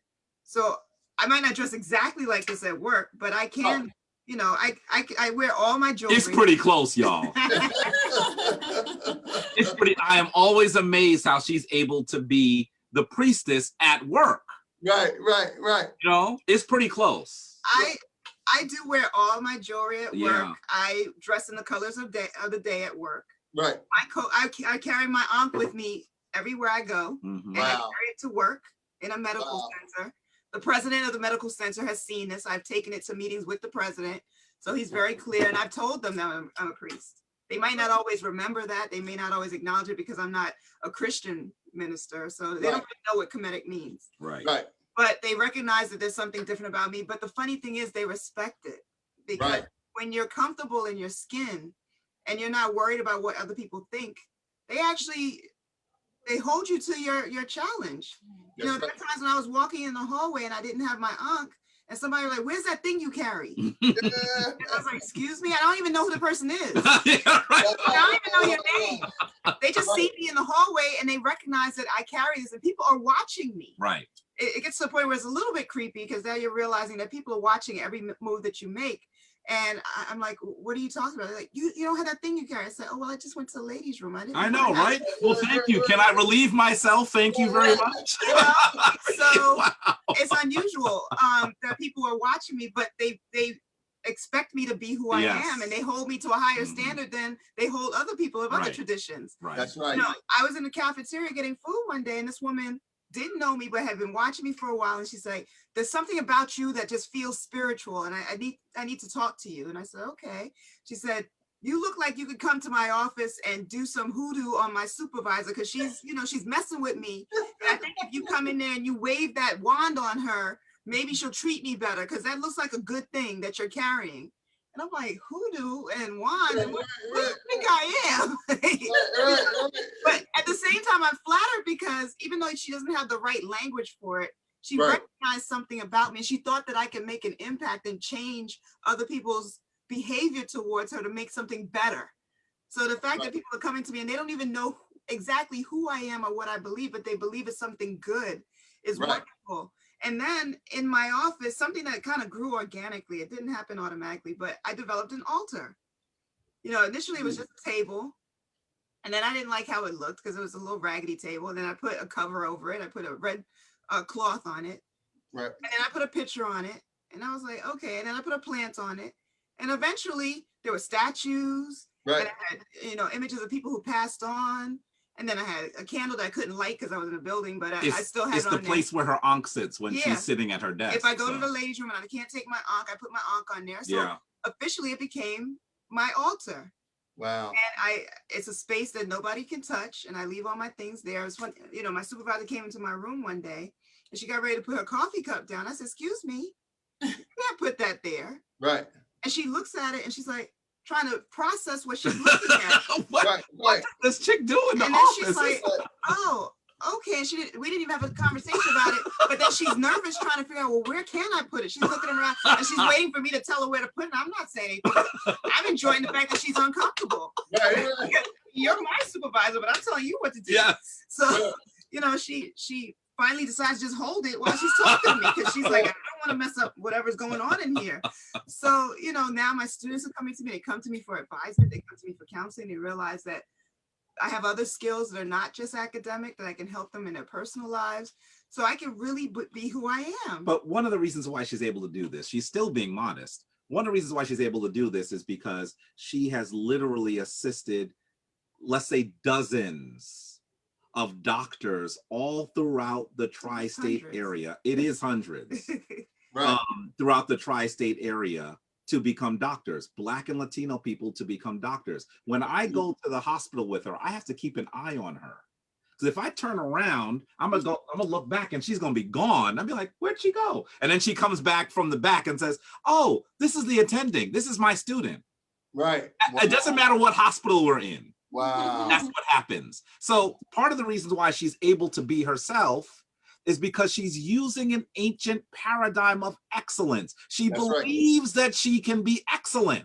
That's right. And that there's no one that literally can cast their eyes above her. It doesn't matter what their position is. That's just your job and I have my job. But I do my job well. She brings in millions of dollars for her institution through grant writing. So because she is able to do that, they have recognized, well, whatever she does, it's working. So you know what? Let's let her be who she is. Right. Because we benefit from it. So it's also that, you know, and people have said to me, it's interesting because we always worry about the Tomhu and what they're going to say. The European. You know, the European, like, oh, can I go to work with my locks? You know how many students ask me if they need to cut their locks off before they apply to medical school? I'm like, you better not. Right. I dare you, you know, do not cut your locks. Be who you are. Be yourself. Because I don't want somebody faking the funk around here. Yeah. So, you know, I have my locks. I wear my long priestess outfits at work. And it's funny because we're so afraid of what they're going to say. We dim our light. We don't allow ourselves to be ourselves. We don't allow ourselves to shine. But I will tell you, the Tomhu actually looked to me and they're like, you are amazing. And not that I care how they feel about me, and I'm not looking for their validation, but just to let you know that they see our excellence. They know our excellence before we know our excellence because they've right. studied us. They That's know right. us and they want to be us. That's right. And we don't remember that. We don't recognize that. They want to be who we are. So That's they right. watch everything I do. And there are Europeans that come up to me and they're like, you are beautiful. We love that you do what you do and that you are who you are. It's sometimes my own people who look at me and say, why aren't you wearing a suit? Right. Why aren't you, you know, being more conservative? Why are you wearing all that jewelry? And I'm like, you need to stop. You're trying to be them and they're trying to be us. That's right. We get it all the time. You need to be comfortable in who you are. That's right. That's right. We see that they come to us, they want to know the cultural ritual. They want to, you know, we're culturally based counseling, consulting, coaching, and we do intimate communication rituals to transform your relationship paradigm using these principles, these virtues and principles and laws of our ancient legacy. And when we used to say that, Black people's like, y'all gonna have to say that different. How much is it? You know what I mean? Like would you work with us? You know, and we like, yeah, you know, let me see your wallet. But you know, we saw initially, and I think what you're speaking to when you sit on your seat and you're really, you know, in your divinity, you're the parent people of humanity. All the children want to come to the parents. They all want to learn at the feet of their parents. They want to have authentic excellence, as Jabari was saying, and it resonates. It emanates from you as individuals and for you as a unit. When we see y'all separately, we see the other one. You know what I mean? And then when we see you two together, it's like, man, they really have that thing. Yeah. They have that thing that we see in us. And so for us, when we decided to do this, we wanted to take this group of super couples that we've seen from around the world and say, hey, everybody, listen, this is practical. This is possible. These are people who are great and they're doing grand things in the world. But at the same time, they have the duality. They are human beings. They have struggled with things. They had to find answers. They had to find the balance, the Ma'atian balance of their union. And they have to maintain that. Because just because it's one thing to get to greatness, but it's another thing to stay there. And when you've maintained for so long that you have, it's no doubt in our mind, we're looking at somebody who's really living the legacy. You know, this isn't relationship goals and we take 16 pictures and then 2 years later we like, oh, how y'all doing? Well, we're not together anymore. You know, this is decade upon decade upon decade. And it's not just staying together like we made it and we really hate each other secretly, but we got these bills or these children. This is your work, your unified purpose. And that's the principle of today. Flexibility is the virtue of today in AKOMA Day. So you have to maintain a high level of flexibility to be able to make, I mean, everybody under the sound of our voice, you're looking at two internationally superstars who are sitting here together in the same room for this amount of time. You know what I mean? And the thing that's important is that you got to be with somebody who challenges you to be better. And we do that for each other. And he does it for me all the time. I mean, he has written a book. I don't even know what it's like to write a book yet. I have tried and I'm like, I don't even know how he found the discipline and the dedication to write a book. You know, he has spoken to thousands of people. You know, he has gone into countries he's never been before and run a tour. Right. I remember taking him on a trip to London for his birthday as a surprise one year. And we get there and we're in the British Museum and he ends up doing a tour of the entire museum. Never been there before, but had studied every piece. Wow. Because he's a scholar in his own right. Yes. That is attractive. Yes. To be able to look at somebody who could just walk into a space and dominate that space. Yes. So they've never been there before. Yes. You know, he could walk in, he could tell you the history of everything on the wall. Yes. He has read, so if you could only see the library we're sitting in right now. Yes. Okay, there is a book in every house, in every part of this house. We have a 4-story house, Yes. not including the cellar.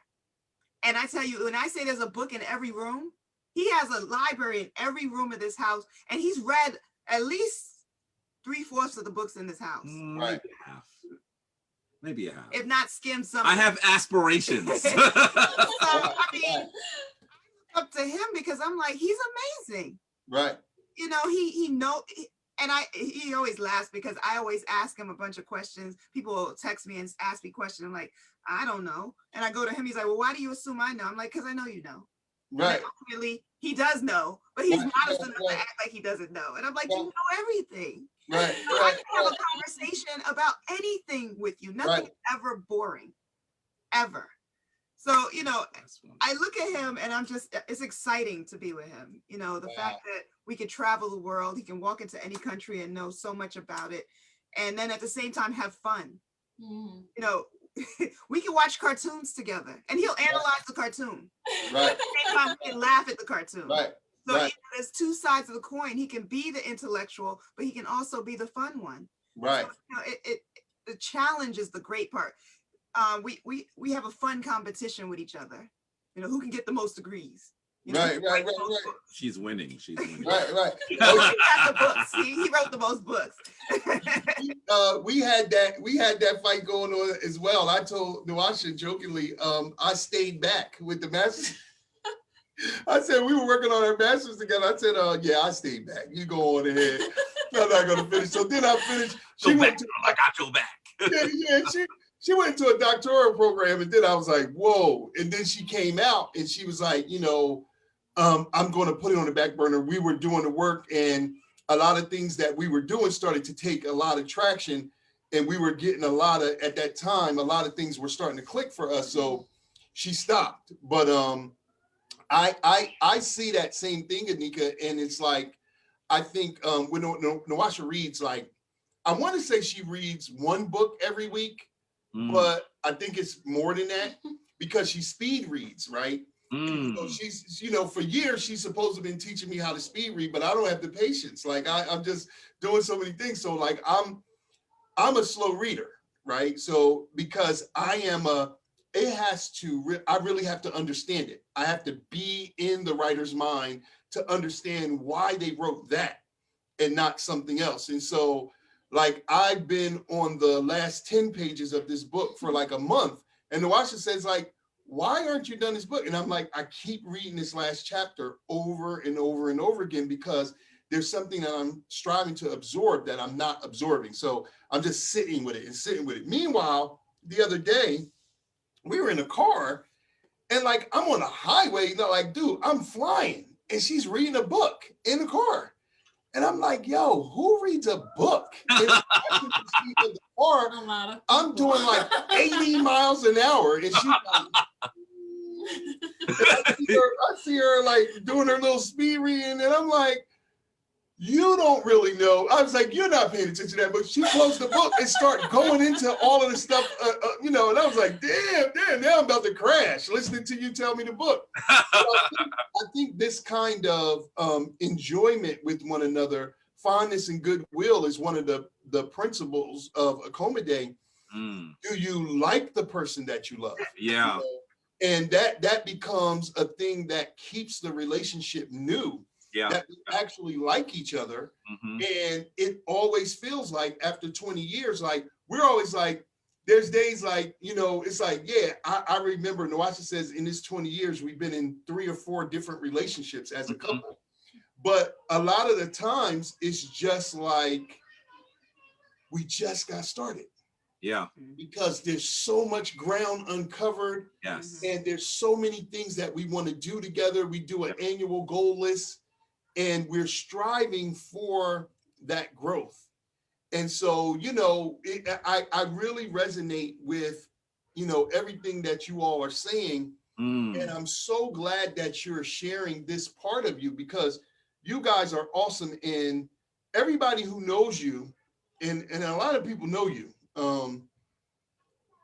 I don't know, just actually knowing you and seeing you in the public and being proud of all that you do, I have never seen you all like this. So I hope that it's a treat for everyone to see what we've always seen, that there's a real genuine love here for one another, for the culture, for the work that you're doing. And you're really servants. You're really in the tradition of that farmer's till, because you're tilling a land that is going to last for generations. You know, when I see you sometimes, we used to say you could always tell Baba Haru's children. They got on like 8 rings and 6. You know, I was telling Supernova, like, you know, you can tell them women and them men, like, they always, you know, I used to have like 4 rings on one hand. It's, people are like, what is going on?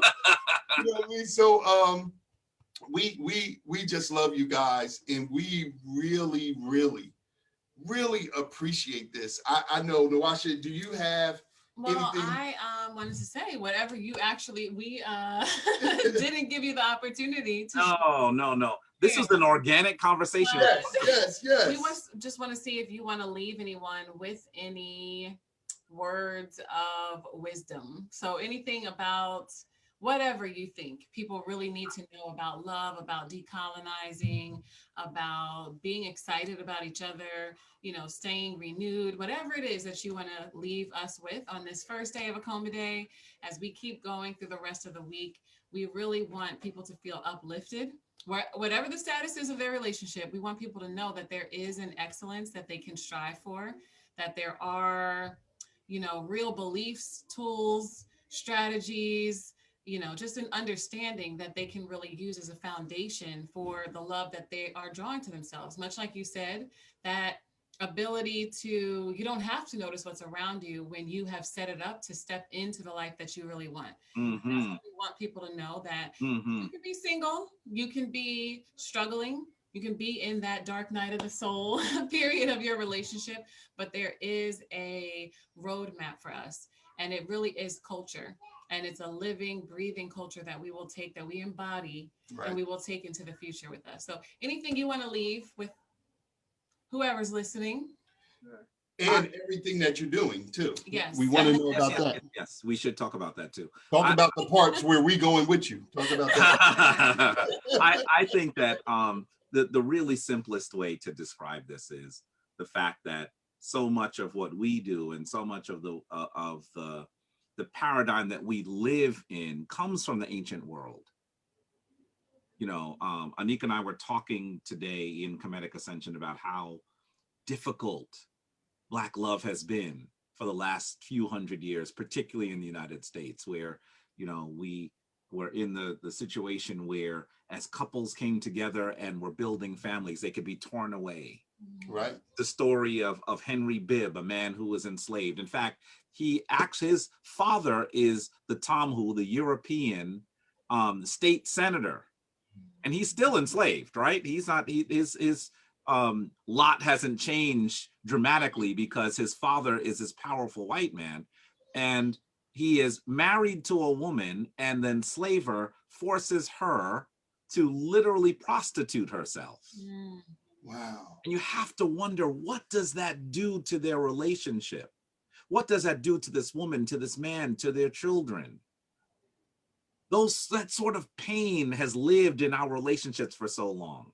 And so when you talk about decolonizing our love, we have to recognize what happened to us. And in the healing that must occur, we have to absolutely look at the fetid root of the tree that is the United States, and how the Western world has affected people like us. That's right. And so it's of critical importance for us to recognize that that pain has lived through generations in our community for our people. But then we have to recognize that that pain is not who we are, that in fact, the last 400 years is but a blip in our history. That's right. That Africans have been doing this, living, running the world and giving it all those things that are important to it for literally, we can easily prove tens of thousands of years of African history. Right. That Africans were doing amazing things things when there is no recorded name for other places where people live. That's right. They couldn't even say what they were doing at that time. That's how long this goes. So with all of the pain, the remedy to the pain is looking at how we were, what we did, how we connected to the universe, how we saw the divine when we were on top of the world. And so the standard that we always utilize, obviously, we will have to show you Astasar and Heru. That's right. The prime mythos, the prime story of ancient Kemet, where you see this powerful man who is the king of the land, who recognizes the power of his wife, that she is the throne. That's right. And in this story, we see that Asar, I'm not going to go through the entire myth because so many of you know it, Asar is killed. And it is incumbent upon Ast, also known as Auset, and misnomered as Isis by the Greeks, for those of you who are unfamiliar with those two names. Ast then has to raise their child on her own. Now, listen, you thought these are ancient stories. I know that our sisters don't struggle to raise children on their own while the man is absent, but this isn't an ancient story. Could it be? Yes, our ancient ancestors recognized that this was going to be the challenge that we were going to live. And they absolutely created these symbols for us to know how to live through these challenging periods. And so we see us, the lady who knows all of the names, the lady who raises the air. And that is the standard that our people live by. Wow. We look at this image here. This amazing king and queen. This statue is as tall as our home. This statue is about 5 stories tall. The king on the left is Amenhotep III. That's right. And his great queen, Queen T. Our dazzling sun. The dazzling sun. Yes, yes, yes. And I want you to recognize, family, that as you look at them, recognize that in this relationship, we should assume, just as in most relationships, that the queen is probably shorter than the king. That's usually how most relationships occur. But in this image, they took great care to depict them as equals, that you can literally draw an eye from eye to eye. When we say you can draw a line, thank you, she caught what I said, a line from eye to eye. This is, in art history, they call this isocephaly. It is one of the symbolic representations in art that depict people who are equals. That's right. And so Amenhotep III, one of the most powerful men in human history, recognizes his queen as his equal. This is the standard that we have to live by. Anika's shine is my shine. I don't have to convince people that I am the head of the home and she has to listen to me. I love my wife, but she has to listen to what I say. Sometimes people even say to me, isn't it difficult? Who makes the final decision? And I say, what are you talking about? We make the final decision. But doesn't it have to be one of you that makes the final decision? No, we make the final decision. Right. And I'm going to say to you, through 20 years of marriage nearly now, that this works. And don't just look at our lives, look at what we did when we were absolutely the most powerful people on the planet. Look at our standard. That's right. Let's get away from the European standard where the woman is less than the man. I'll never forget, we were at one of his family members' wedding. I'm sitting with his cousin, and all of a sudden the minister says, and you promise, he says to the woman, you promise to honor and obey your husband. And the two of us just gasped so loud, we didn't realize that people heard us saying, what? Because we were like, I'll honor him, but obey? Right. Like, are we still saying that today? That's the standard. Yeah. And, we felt bad because of the person looked at us like, really? Yeah. Really? You're going to make noise in my wedding like that? You're going to like blurt out something in my wedding? And we didn't mean to. We weren't trying to be offensive. It was stunning. It was surprising. Yeah, because even knowing the personality of that individual who was getting married, I couldn't even imagine that she would allow that person to say, honor and obey. So it's ingrained in some traditions that the woman is supposed to sit back and let the man rule and do whatever he has to do. and you're just barefoot and pregnant running around the house. You're not allowed to be educated or to have goals or to have aspirations. And that's not who we are. And we don't, we're able to humble ourselves. As much as we're ambitious, we're able to humble ourselves and say, we are equals. Sometimes I even say to brothers who are confused by that, I said, you go ahead and try to tell a Black woman what to do. Yeah. That don't work. You're talking all this smack while we're here.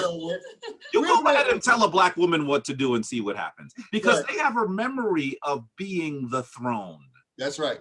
Of being the path to power. Of being the heads of state. Of controlling entire regions of opulent millions of people under the reign of incredible African queens. They have that memory. In fact, I know we mentioned Runoko Rashidi, who was one of our great friends too. Mm-hmm. And he says that he's in India and he finds a statue, a really old statue of a woman that has very African features. And he says, look at how she looks. She has her hand on her hip looking at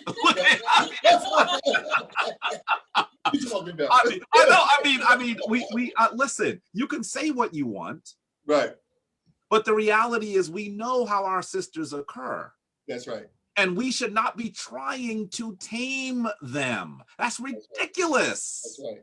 Her shine is my shine is her shine. We are a team. And if we saw ourselves that way, the way that our African foreparents saw things, we would absolutely surmount. We would once again be a powerful global people. That's right. And I'd like to say, by the way, I need to say this. I know y'all say that y'all were hiding.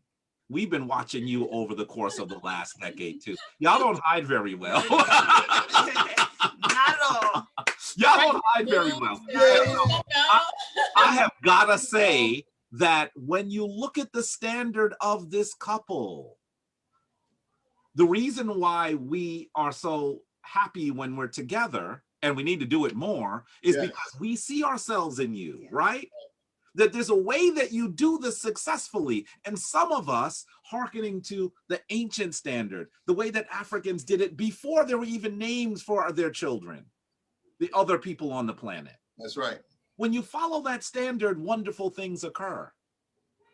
And that's how they created a society that people worldwide admire and recognize as a powerful, influential nation.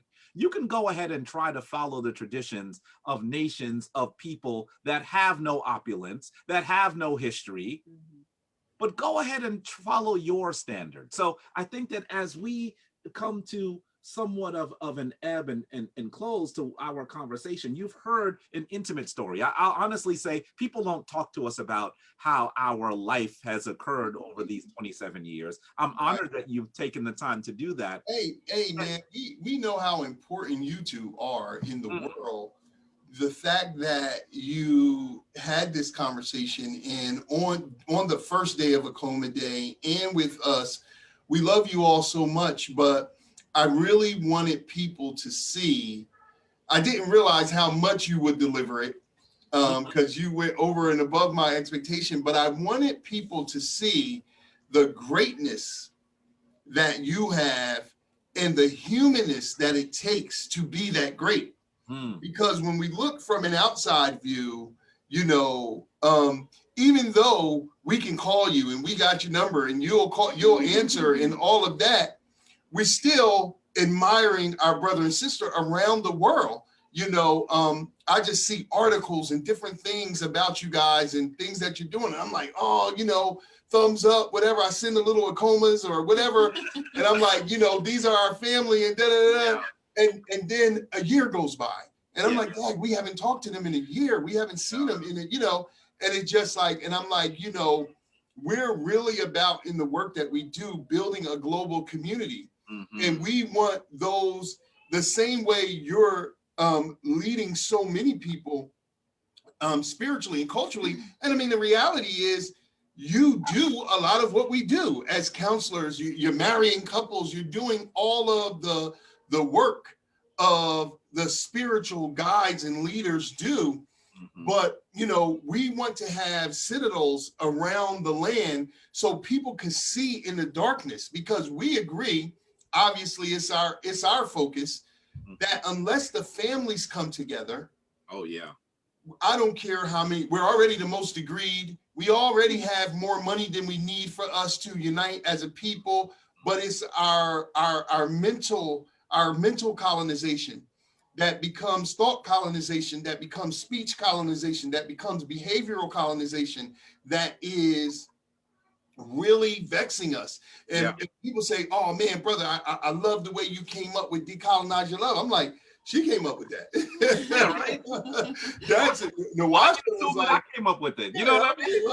I didn't come up with that. She was like, she has this saying that she says it all the time with me. She doesn't say it much in public. So I write that she says it all the time. She says, everybody wants to be black, but nobody wants to be black, especially black people. And what she means is that everybody wants to be black when it comes to pop culture. That's right. Yes. But nobody wants to be black when it comes to the spiritual legacy, the cultural legacy, or the historical politics. Mhm. And of the least of which are black people who have the greatest responsibility to do that.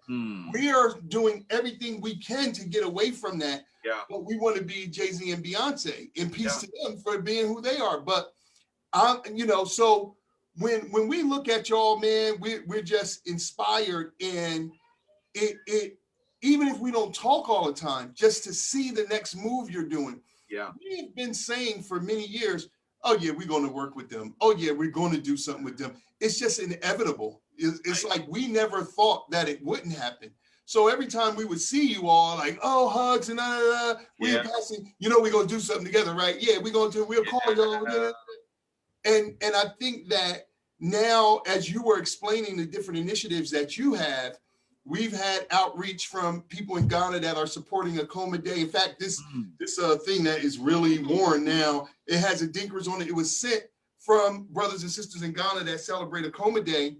Really just, when we learned of all the things you're doing, we're like, oh, no brainer.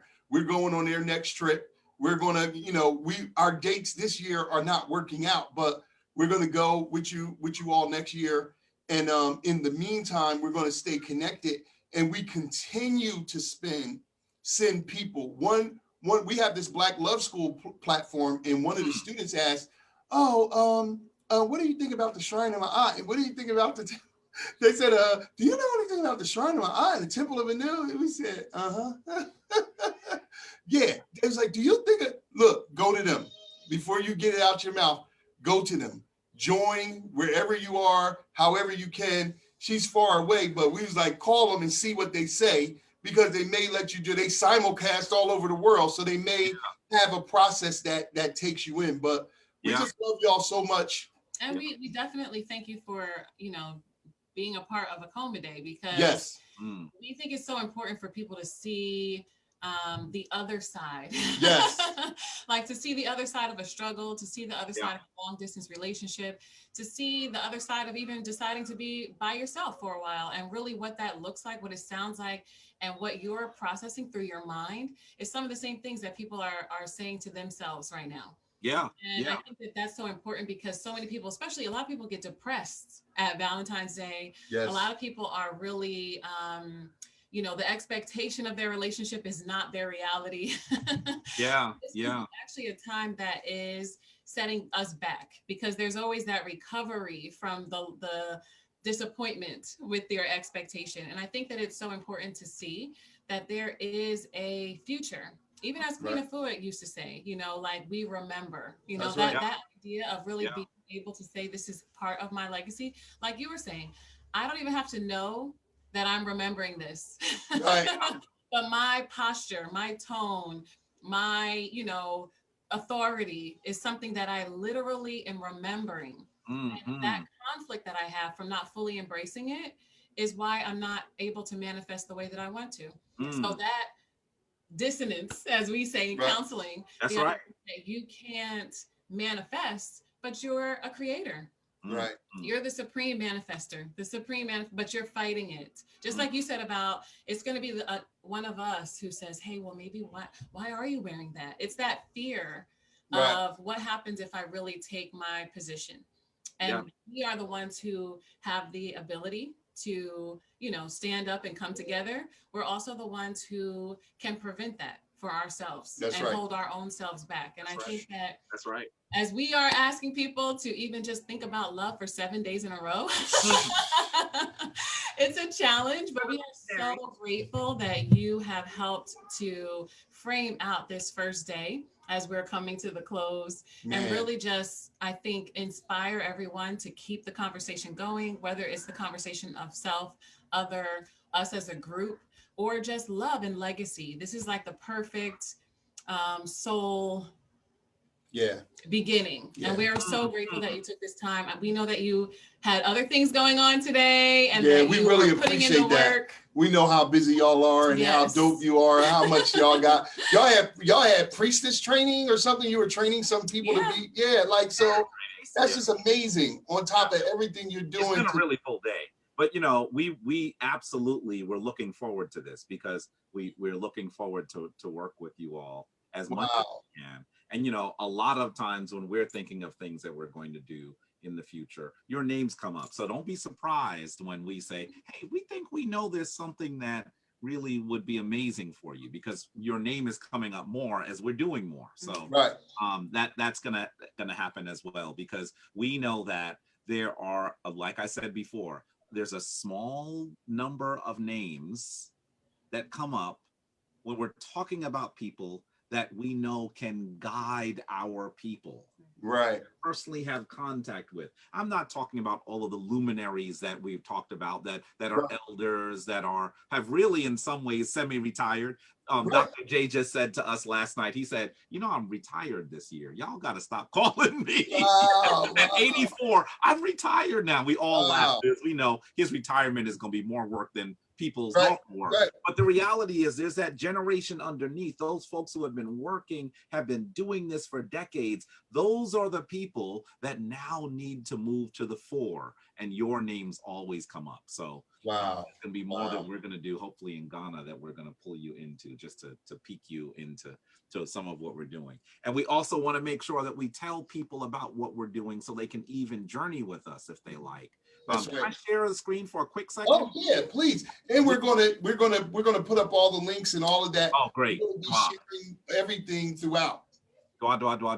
So one of the things that we are doing that has been a magnificent honor in our lives has been that we have continued to take people to see the motherland. And there is no better place to understand what we're capable of than looking at Kemet. And so we are taking our 18th trip to Kemet this year, August 1st to the 12th. We're going to be doing it with the amazing master of Kemetic yoga, Yasira Hotep. Yes. And it is going to be an incredible journey. And so you folks that are watching this, you want to come with us. Yes. Now, there's some people that are going to say, is it safe? You should know that we would not be traveling if we did not know it would be safe. We didn't travel in 2020. So that we know that with all of the things that have been put in place and the places that we are going, we will be safe. We don't even have a flyer yet for the trip that we have just been asked to run, the Majesty of the Moors tour, which will actually occur in July. And on that trip, you're going to look at the empire that our Moorish brothers and sisters created, that really built the university system of Europe, that actually brought civilization to a large part of Europe for a very long period of time. So that tour is going to go through 3 countries. We're going to be in Morocco, we're going to be in Spain, we're going to be in Senegal, and we're going to look at that journey of the Moors. So those are 2 of the trips that are public trips. We will also, and this is kind of like, if you're close to us and you want to be part of this, you can do it. But we're going to be beginning the process for our chiefdom and queen motherdom next month. But it is going to conclude with an amazing ceremony in August. And so for those of you who want to travel to Ghana, you can come with us on that journey. It's going to be amazing also because not only will it include our installment, but the area that we're installed in is an area that has continually said over these years, we are a village, we are a people that were created by someone who journeyed from Kemet. Mm. And so they call that first chief Amonfi the First. Asebu Amonfi the First. Sometimes they call him the giant of Asebu. That's how they talk about him in their description. The chiefs of those villages in other places in Ghana, they are buried like everybody else. The chiefs in those villages are sahufied or mummified. Because they say this is the process that Amenfi brought to them. Recognize the Kemetic name there, Right. Amenfi. And so we have been asked to actually be in the leadership, in the spiritual leadership of one of those communities, because they are looking to bring Kemetic spirituality back to the west coast of Africa. This perhaps will be one of the largest things that we will ever do with our lives. And so we are excited about it. We're going to be bringing other incredible people with us to continue to really cement that area. Ghana is an amazing place. Most people speak their traditional languages and English. The government is very stable. There are now diasporan Africans that are getting dual citizenship. You can own land there. The environment, the climate is beautiful. Listen, when you want to return to the continent, one of the first places that you should go is Ghana. And so we're really hoping that people will continue and move on there with us. We're not planning on selling our house in Harlem, but we do plan to become bicontinental. We will eventually be at the point where maybe for half or so of the year. We've been talking about that for the last 5 years. Yeah. We were just talking about it, and Nawasha was saying it 2 days ago. Like, she just picked her head up out of a book and said, I really want to retire out of this country. She said, in fact, I don't want to retire. I want to leave now. Yeah. And you know, she just put her head back in the book, and you were like, uh-oh, I need to start to work, right? But you know, in some ways, the pandemic has accelerated this. Why? Yeah. Because so much of what we're doing now is online. You can recognize with a great internet signal, some of the stuff that you do here, you can do there. Yeah, for real, bro. So we can get to the point where we're still doing the things that we do here and doing the things that we do there until we are really ready to say, you know what, our house is built, all the stuff we need is there. We'll just come back and see family. But this is where Anika hates the snow, you should know. Right. More than me. I don't like the snow, but this one, the snow? Oh, wow. She would lay on the face of the sun with the lemonade and say, this is wonderful. Now, I'm the one that complains in the summer. It is so hot. You know it's going to be 89 degrees. She's like, So really, we would love to be able to get to the point where we see a flurry and then we're at JFK. Just out. Yeah. The other thing about 2020, if it didn't shake your core and get you to realize what's more important, you know, to focus on your family, you know, we all have to work to make money. Yeah, fine. But what are you working for? What is the money for? You know, ultimately, if you don't have family to spend it with, family to love and to cherish and to be around, what is existence for? So, you know, I've actually started making sure that I have a definite split between home and work, even though I'm working from home. You know, I have a clock where it's a cutoff time and I'm like, oh, I'm done. You know, I want to focus on the rest of my life. Right. You know, and it's funny because, you know, I have this constant back and forth with my supervisor who's just like constantly on me. And I'm like, look, if you haven't learned now that life is short, that's right. You need to understand what your focus really is and who you should be focused on. Then you'll never learn it. Yeah, you'll never learn it. You'll never learn it. I've learned it. I agree. Yeah. So I mean, we've had this. That's the other thing. I mean, being confined to the home, you would think that we would be at each other's necks. I have never enjoyed being home so much. Right. I wake up and I can see him. We can have our independence and we can still work and do what we have to do. But I know at the end of the day, I'm going to see him again. I don't have to worry about commuting 3 hours a day like I was before. You know, so there's even more time that we can get stuff done. She's taking over the kitchen. The kitchen is her office. Wow. And you know, the funny thing is the reason why we have 4, you know, we live in Manhattan, so we don't spread out. Our house is really narrow, right? Right. Of course, Manwasha, the couple, they know this. They've been here. Some of you don't know this. It's a narrow house, right? Right. And so she could have come up here, right next door, and been in her study doing work, but she decided to be in the kitchen because at the beginning of this pandemic, when we were actually gathering foods and knowing that, you know what, stuff is going to shut down. So we're going to have our food and be at home, and it's going to be great. Literally, I think that her job said that she was going to work remotely on Friday. So Monday was like, hey, we're at home. Right. Wednesday, I was like, so literally at the beginning of the pandemic, you might have known that I had the coronavirus. Right. I saw that. Yeah. So the kitchen became her office because the way our house is situated, the kitchen is off of the bedroom. She stopped there because she was still working, but she wanted to hear that I was still breathing. Doesn't this go back to the point where she was hoping that I would stop? It came 360 on. Now you see that?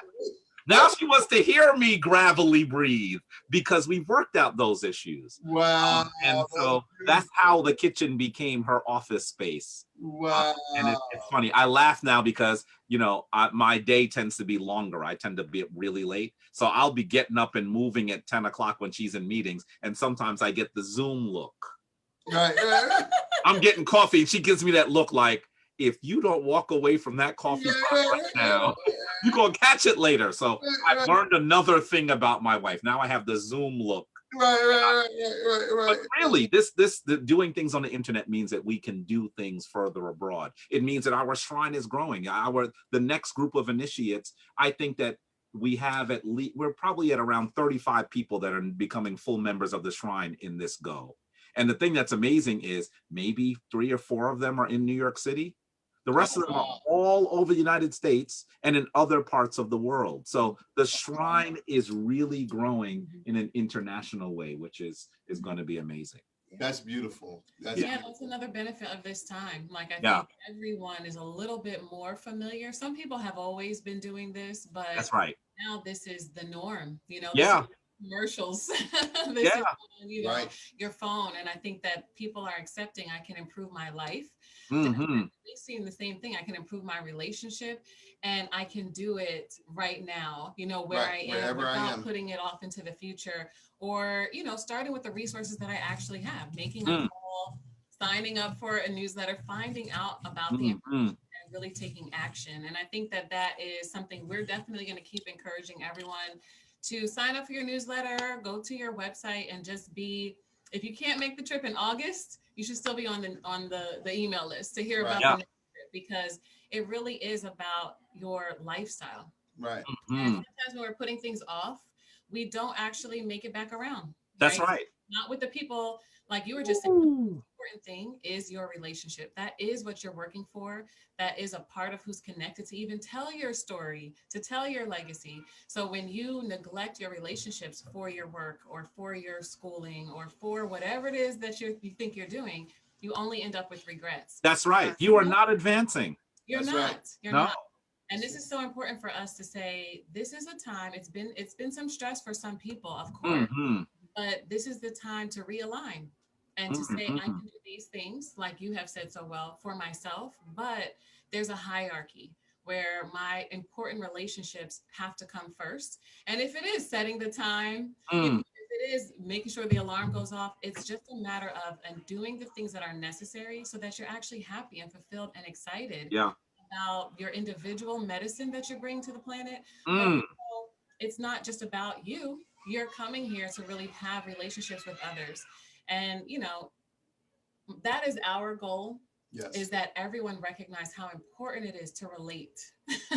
Whether that's nature, that's with yourself, but really that back and forth energy that we have, that is our individual soul and our divine essence, right? That is, you can't say that more profoundly. That's right. By the way, you should know that individual medicine you're bringing to the planet, if it's not copyrighted, it's already stolen. I mean, we gonna say that. Where did you get that from? There was this powerful sister that said this. I don't remember her name. Yes, you do. That is stolen. Don't worry, I'm gonna make sure you get your You can't say that more profoundly. You can't. I want everyone to know that they have a purpose, that there's no mistakes here, that this is part of our legacy, that we have a unified purpose as Black people, as Black women, as Black men. We also have a purpose. That's why we came here. And although people feel very lost, we are in the place where we are with the caregivers that we have for a reason. And cultivate that medicine so that we can share it. There are so many people who reach out to us that say, I'm not sure about my purpose. I don't know what it is. I've had a lot of trauma. I've had a lot of issues, or I'm going through that right now. And there is nothing without purpose when you really are understanding indigenous original thought, right? Nothing, not a single thing on the planet is here without purpose, even if they are inanimate, right? And this is why someone will hold their coffee cup because they're going to notice, okay, if she said don't put it there, there's some purpose there that I don't know. And I don't even have to ask, but I know that I know it's not for me. But that's the energy. That's the energy that is unseen but felt. Whether it's the energy between two people, the energy that we're just feeling like our hearts call to live a certain life, to go a certain place. These things are really important for us to connect to, or I should say reconnect, because we're already connected, but we've forgotten. We've forgotten. We've set it down and we need to pick it back up. And it's vital that we have great relationships with each other, because we are on the same team. We're all the couple is one team, but we are all on the same team. And the sooner that we recognize that, we will all be uplifted. And that's really our goal for the next several years. I mean, decolonizing is a process. Yeah, we didn't just get here last week. No. Hey, this is really the theme of at least the next decade, because there's such a hold on us, whether it is the dress, whether it is the language, whether it is the holidays. There's even, like you said about the wedding, even people that you might not think would have that hold, when it really comes down again to the ritual or the ceremony, it's hard to let go. Yeah, that's right. And this is part of the decolonizing, is even understanding, like you were saying, that there is an effect of what has happened to us. And here is the cause, and we're living with effects and effects. What we're going to actually do about it in all of the areas of our life, especially the most important area of how we're relating to self and how we're relating to others. So we are so grateful. We want to let you close it out, because we have taken up your evening. We are very grateful that you have given us so much time. And that you've given us such a wealth of things to, refer back to, even for the rest of this week of AKOMA Day. I'm sure we'll be mentioning parts of this conversation, but we just, we really appreciate that you have let us into your space. This is another benefit of being virtual, that we're able to come together in this time and do this at this 20th anniversary of AKOMA Day. But we are really, really honored. This is, we've talked about our favorite AKOMA days, but this is becoming one of our favorites. And it's really thanks to you giving up your time and everybody else who's coming in the week, but really just saying that this is important enough to do this after we are already working, after we, may want our couple time together. We feel very fortunate that you created space for us and for everyone who's watching. I know everyone can feel the love, but I really hope as people share this video and rewatch it, that they're able to see that this is what things are really about. All the accomplishments that we're going through or going for is to share with somebody else. That's right. And we're benefiting from each other. So like you were saying, my success is your success, my shine is your shine. We need to take that into our everyday life. We have a workshop called Black Love on Film, and one of my favorites is Billy D and Mahogany said, all the success in the world means nothing if you don't have somebody to share it with. And I love that. And I think that you two embody that. I think that, you're just one of the dopest couples that we know.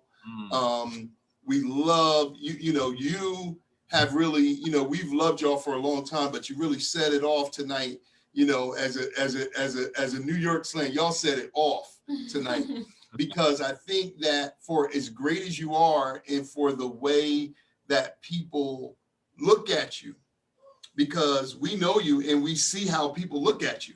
Mm. And it's well deserved. It's not like, you know, it's not a mystery, but to just kind of pivot instantly. And we know y'all busy. We know y'all got a lot going on. I said, look, they coming. I'm asking them and they coming. And you know what I mean? And she's like, oh, well, let's put a letter together. I said, nah, I'm calling, they don't answer. I'm inboxing somebody. I said, I'm gonna start with Anika. Let me inbox her. And then I'll start with Jabari. Maybe if she tell him, he might slow down and talk to us about something. But you all were like right away, like, yeah, well, you know, let's all get together. When can we all get together? And it was just like always when we see each other in the flesh, it was just nothing but love. And I knew you all would be amazing, but I have to tell you that, you know, I just see a series here. I just see a series here because there's so many things that we're you sure all. Your other slides were amazing. Yeah, we have some. And I know, Jabari, how you go in. You know, we talk about in the AKOMA Day book, the first few pages, we list all Black couples from antiquity and all the way up now, even with pop culture and some of the TV couples that have shaped generations. And we talk about the African strain running through so many things that you used to see on TV. Like, you know, we always talk about Fred Sanford and Elizabeth Sanford. You never saw her, but he always paid respect to the ancestral realm, and she was with him all the time, and he talked to her all the time. And so, you know, we just really, really want to continue on, because even just the work you're doing abroad, how you're going to manage your personal relationship while you're really becoming a new king and queen in a foreign land, but is your homeland. You know what I mean? So that repatriation back to your divine seat and managing this and doing all the amazing things you do individually. I think the greatest skill is to cultivate love. And we're really good, so we know when somebody's really good. I mean, we know when somebody's fake and they phony and they fronting. Like Anika said, when you faking the funk, we know that. And you know, when we see you across the way, if we look at you, like, you know, they love each other. Even if like we say all the time, people say, oh, we see y'all, you riding in the car, you're laughing or whatever. I say, even when you see us in an argument, you're going to see us loving each other. Like, you know what I mean? So we always see that in y'all. And we thank you so much for coming, sharing this time with us, opening up your heart and being available, but really showing all of the world. AKOMA Day is in 14 countries right now. And showing people all over the world that this thing is real. It's really real. And there are exceptional everyday excellence in your midst. And you two really, really embody that. So we love y'all. We thank y'all. And now we're going to come take y'all to lunch. We can't wait to do it. We can't wait to do it. Yes. And we just have to say dua to you all for inviting us. You know that once we were invited, we won't come because of how you all are to us. And we want to say dua to the family watching too. Yes. Because I know that you have been listening to this conversation. You probably have questions. You can reach both of us. All four of us are accessible. And we're going to put your stuff up. Yeah. And as you're trying to develop your relationships, family, know that just reach out. And one of the things that you should do is know that if you want to actually grow your love and your couple relationship, one of the things that you can do is be with other wonderful couples. It's one of the ways that it works, you know? It's one of the ways that it works, because when you're with other wonderful couples, you see how they behave, they say how you behave. You have friends that you can talk to about being married, about, you know, growing together. One of the reasons why we started with that picture is that we were not the people we are now then. That's right. We've grown into each other. Right. Wow. And that has been an amazing thing. Yeah. I just want to say, S.O.U.L., thank you so much. We just enjoy you so much. We enjoy everything about you. And the conversations are always so organic. It's like, even if we haven't spoken in several months, it's as if we spoke to each other yesterday. So that's the amazing thing. And the people listening, you know, love is real, you know, and it's challenging, it's hard, it takes work, but anything worth having, you know, you got to work for it. Nothing in life is easy. If it comes easy, it's probably not worth having. Nope. So I would say, you know, take the time. Listen, be your authentic self. If you find that special one, you better learn how to swim. Yeah. I finally did learn how to swim. In class. I don't care if you failed 3 times, you're going to learn that. All right, y'all. So we love y'all. Thank you so much. We want to close out and say Nia AKOMA, S.O.U.L. Enjoy. And we will talk to you all soon. The mighty Ozazes. We'll see you soon. All right. Shema Matep, Onto my eye. Peace.